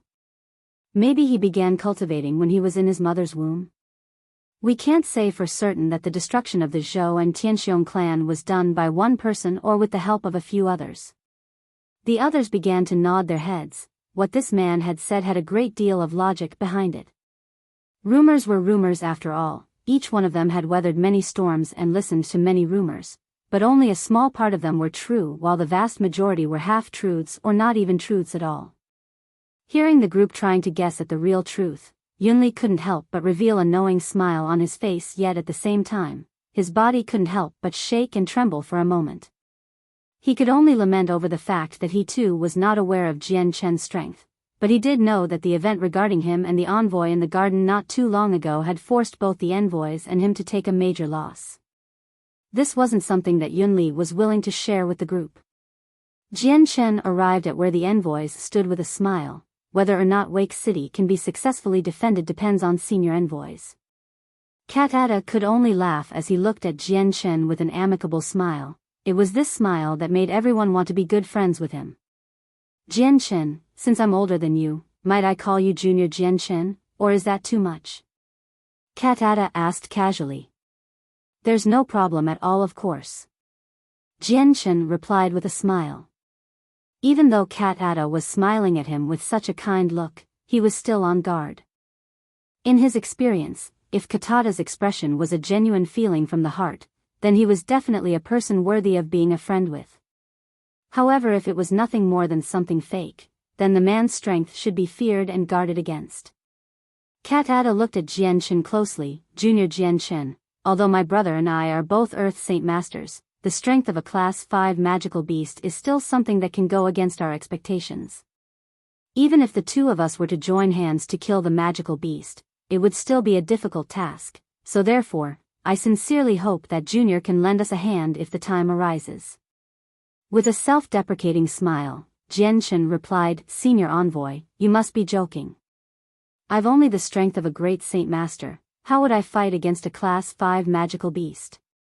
Doing so would be the same as throwing my life away. Even though he had said that, Jian Chen's heart couldn't help but thirst to fight against a Class 5 magical beast, but at the same time he knew that his strength wasn't sufficient enough to fight against one unless he used the strength of the azure and violet sword Qi. Junior, you truly are modest. In the garden you had displayed such an explosive amount of power that frightened even my brother and me. Even now, my body still aches from the pain I felt then.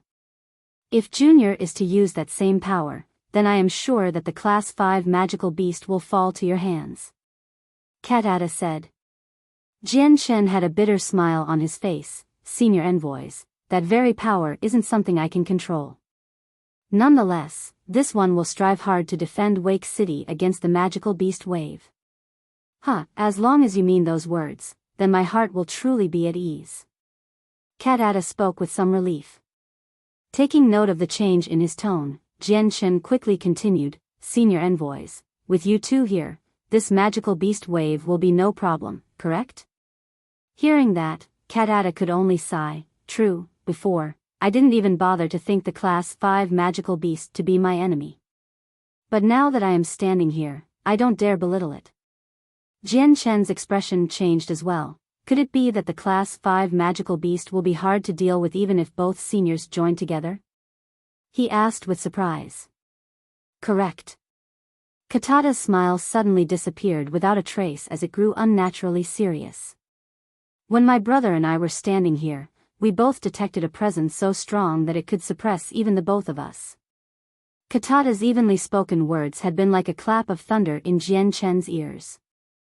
He couldn't help but be utterly surprised as he muttered, "How is that possible? A Class 5 magical beast with a presence so strong that it could suppress both seniors? Just how strong is that magical beast?" Cat Ada smiled bitterly. "Junior Jian-Chen, it seems to me that you don't know how Earth Saint Masters are classified. Allow me to explain it to you."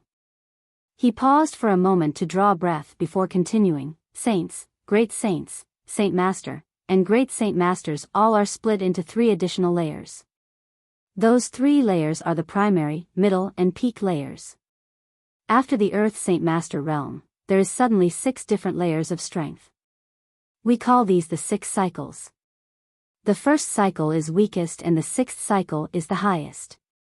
In the case that one breaks through to the 6th cycle of the Earth Saint Master realm, the following stage is the Heaven Saint Master realm. My brother Katafii and I are only at the 2nd cycle in ranking. As for the hidden Class 5 magical beast, I suspect it is at the 4th cycle in terms of strength at the very least. It's even possible that it is at the 5th cycle, where it is many times stronger than my brother and I combined." Jian Chen's face grew deathly serious as he listened to Cat Ada. When Cat Ada had said that Earth Saint Masters were divided into different levels of strength, he couldn't help but wonder how strong the Class 5 magical beast that was found in the forest was.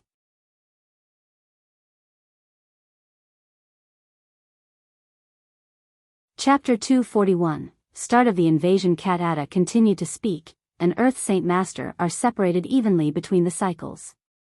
A 1st cycle Earth Saint Master is as far away from a 6th cycle as a Saint Master is from a peak Great Saint Master.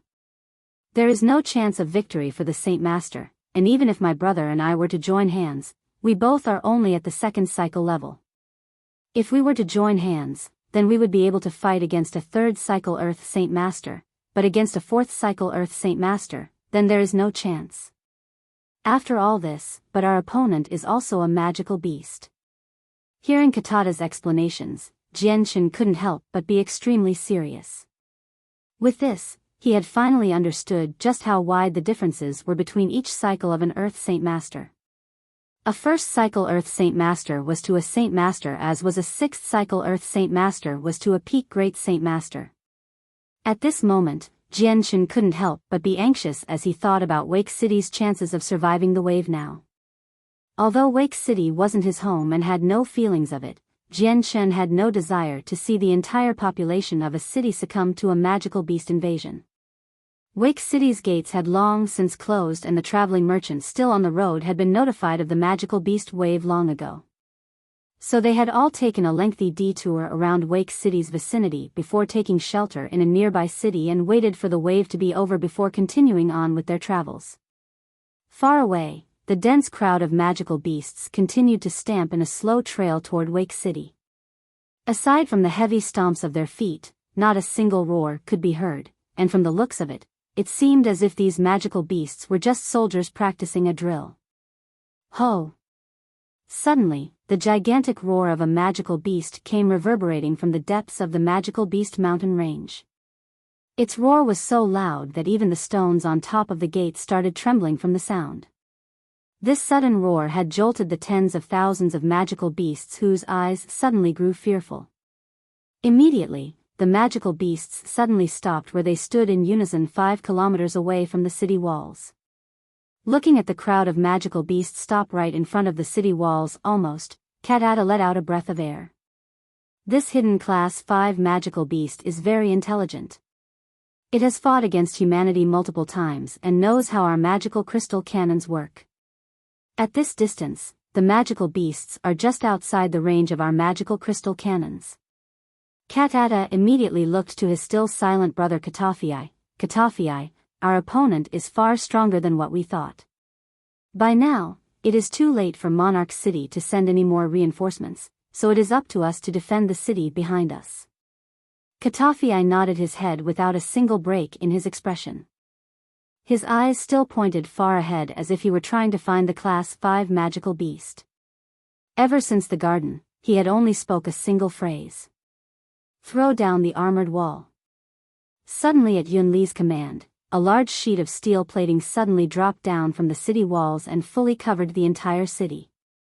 From far away, it looked as if Wake City had been fully encased by a steel plating. This steel plating was a meter thick and were connected to one another by a steel chain.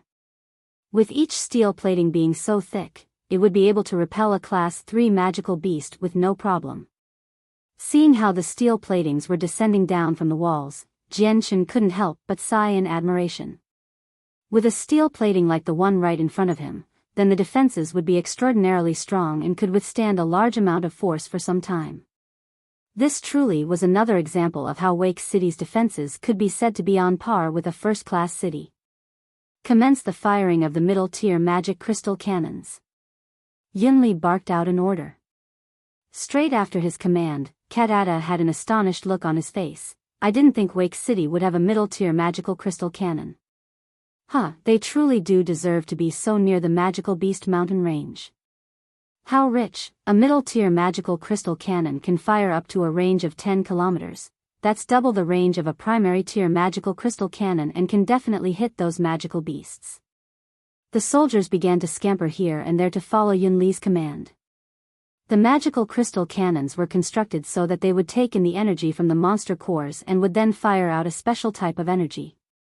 On the Tianyuan continent, there were 3 types of magical crystal cannons: primary tier, middle tier, and advanced tier. A primary tier cannon used Class 1 and 2 monster cores as an energy source, but the energy output was not always the same. Middle tier cannons used Class 3 and 4 monster cores, but an advanced tier cannon required a Class 5 monster core at the least to supply the fuel. A primary tier cannon had a range of 3 kilometers while a middle tier cannon had a range of 8 kilometers. On the other hand, an advanced tier cannon could shoot up to a terrifying range of 20 kilometers. This was the best offensive and defensive besiegement weapon. Magical crystal cannons were welcome to every country and city on the Tianyuan continent, with primary tier cannons being practically universal. Each and every major city had a few ready for use while always hoping to come across an advanced tier cannon. Each fortified stronghold by the empire borders had a few advanced tier cannons, but with it requiring Class 5 monster cores, they could fire at once. Thus, they preferred to use it in a disastrous situation or as their last resort, but no attackers would dare try to survive one of those shots head-on. Another reason was that with each shot of the advanced tier cannons, it was the equivalent of shooting away money. After the middle tier cannon was charged up, an extremely tremendous amount of explosive energy began to stir within the cannon, making people feel as if it was about to explode. For those with a small amount of courage, they wouldn't dare to get any closer. In truth, there had been many cases where the cannon wasn't able to handle the extreme amount of energy stirring inside. When that would happen, the energy exploded from within, causing massive damage to everyone around. However, this was a risk that every country was willing to face for the sake of a better chance of winning. A few breaths later, the middle tier cannon was finally done charging, and with another order from Yunli, the 4 cannons mounted on top of the walls fired immediately. Bang! With an ear-deafening blast, a gigantic blast of energy shot out from the middle tier cannon at an incredible speed toward the crowd of magical beasts 5 kilometers away. Boom! Following a loud resonating blast, a large cloud of dust filled the air as the explosive energy destroyed anything within a 30-meter radius.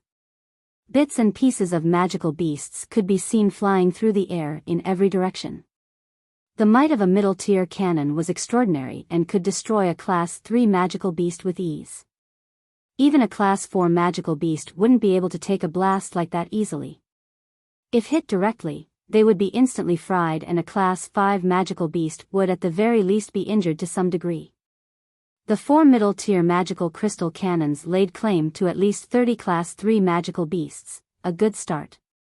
As if this was the start of the battle, the magical beasts instantly grew restless and slammed their fists and legs where they stood while snarling angrily. Reload the middle-tier magical crystal cannons and fire straight for the higher-leveled magical beasts. Yunli thundered at the soldiers near the cannons. Yes, at the same time, another heaven-shaking roar came from the magical beast mountain range. This roar was louder than before and spanned for seemingly 20 kilometers, so that even Jian Chen's ears began to ring afterward. Following this roar, it was as if the magical beasts had received an order. With an explosive roar, they all began to charge recklessly toward the city walls. Thousands of magical beasts charged at the walls with reckless abandonment, causing those on the top of the walls to pale for a moment. Even those at the top of the wall could feel a slight tremor growing stronger and stronger. "Prepare the crossbows." Yunli barked out another command. Immediately, a series of holes spanning a foot wide opened up within the walls, and upon further assessment, there were about 100 of them. Then one by one, strong-looking men began to prepare the crossbows as intense-looking bolts protruded from the holes. The tips of the bolts looked like they were made with steel, even the shaft resembled that of a superior metal. Each one of these bolts were 2 meters long, and because of that, they required an extremely strong and big crossbow to fire. These weapons were able to pierce through the body of a Class 3 magical beast. Even the ones at the peak level would be tremendously harmed. When the thousands of magical beasts were 3 kilometers away, Yunli gave out an order: fire the primary tier magical crystal cannons, let them feel the pain. Bang! Bang! Bang! With a slightly less loud explosion, the 10 primary tier cannons fired straight at the magical beasts with an extensively large amount of firepower. The bursts of energy landed firmly against the incoming crowd, completely obliterating large groups. After a short period of time, the primary tier cannons were ready to fire once more, and with another bang, a large amount of energy exploded forth toward the crowd of magical beasts. The blast sent a good few of them flying away, while the remnants of a few magical beasts could be seen spinning through the air. The magical crystal cannons fired a few more rounds before the magical beasts were only 500 meters away. "Fire the crossbows!" Yunli cried out.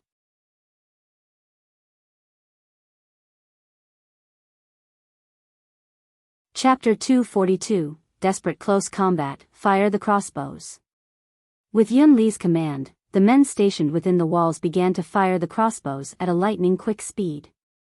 The bolts flew through the air with a whistling sound that left the onlookers quite terrified. PCH. PCH. PCH. With the tremendous penetration force of the bolts, many of the Class 1 magical beasts were instantly speared through. Even as the bolts flew straight through the beasts, they did not slow down in the least. The bolts continued to fly through another 3 or 4 Class 1 magical beasts before finally losing their initial momentum, embedding themselves in one final beast.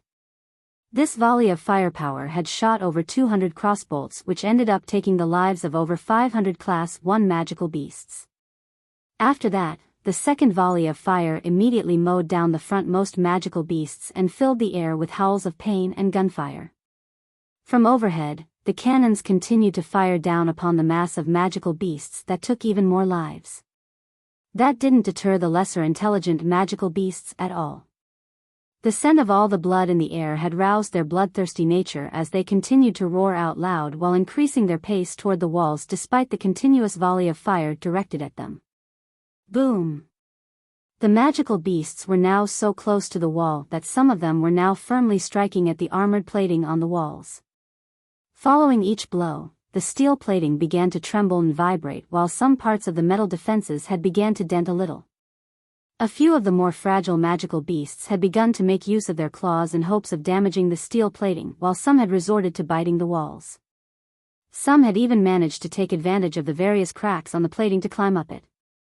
Seeing the larger magical beasts approach, Yunli's eyes flashed dangerously as he shouted, "Douse them in hot oil." A vat of scalding hot oil was suddenly poured down from the walls and splashed down onto the magical beasts below. Immediately, the fur of those who got splashed by the oil caught fire before turning the magical beast into a moving bonfire. Underneath, countless of magical beasts howled miserably in pain as their entire bodies were submerged in the burning oil. As their fur caught fire, the fire and the oil began to cause a tremendous amount of damage to their bodies. There was an abundant source of hot oil thanks to the various stoves working to create some more. As the streams of hot oil fell down the walls, the entire ground below had become a sea of fire and misery as the beasts roared in pain. Afterward, a putrid smell wafted up and invaded everyone's noses. Wake City had no moat around, so the magical beasts had no chance to find a source of water to douse themselves in to remove the flames and oil. There were many magical beasts in close proximity, and with their fur being extremely flammable, the fire had quickly spread out to encompass everyone. Underneath the walls, the magical beasts were in chaos. Even though they lacked intelligence, even the dumbest of magical beasts could tell that they were on fire and would die if they stayed there. Consequently, the magical beasts all scattered to get away from the splash radius of the oil. However, the oil continued to rain down from the walls. Despite the steady stream, their supply was not endless and eventually ran out. In the half hour of warfare, the oil supply had all but ran out, but the damage had been done. The oil had damaged plenty of magical beasts and burned a good amount of them to death. Now that there was no more threat of the oil, the still alive magical beasts quickly stamped out the remaining fire and continued to charge at the wall once more. The more nimbler magical beasts began to climb up the walls once more alongside a large number of vipers. Those who ran up the walls were immediately cut down by multiple saint weapons, sending their bisected bodies flying back down to the earth. At the same time, a soldier quickly ran to where Yunli. A report for the Lord, the crossbows are all finished firing, not a single bolt is left unshot. Looking at the scene below, Yunli nodded slightly before crying out, "Open the gates and attack." Wake City's most terrifying weapon against the magical beast waves were the magical crystal cannons, oil, and crossbows. The cannons were for long-ranged fighting and were used to target and kill the strongest magical beasts. As the magical beasts approached, then they would switch to the oil and crossbows. After a good amount of time passed, both the oil and crossbow ammunition had been all used up. At this moment, the only thing left to do was attack. Slowly, the gates creaked open as the magical beasts changed directions to charge in between the opening gates. However, the moment they stepped inside, the various mercenaries inside blocked them. "Fellow brothers, charge. Work hard to collect those ears. Charge. The sparkling allure of a purple coin will soon lay within our pouches." Every single mercenary was boiling with excitement as their will to make battle soared into the air. One by one they charged through the open gates with their saint weapons leading the vanguard.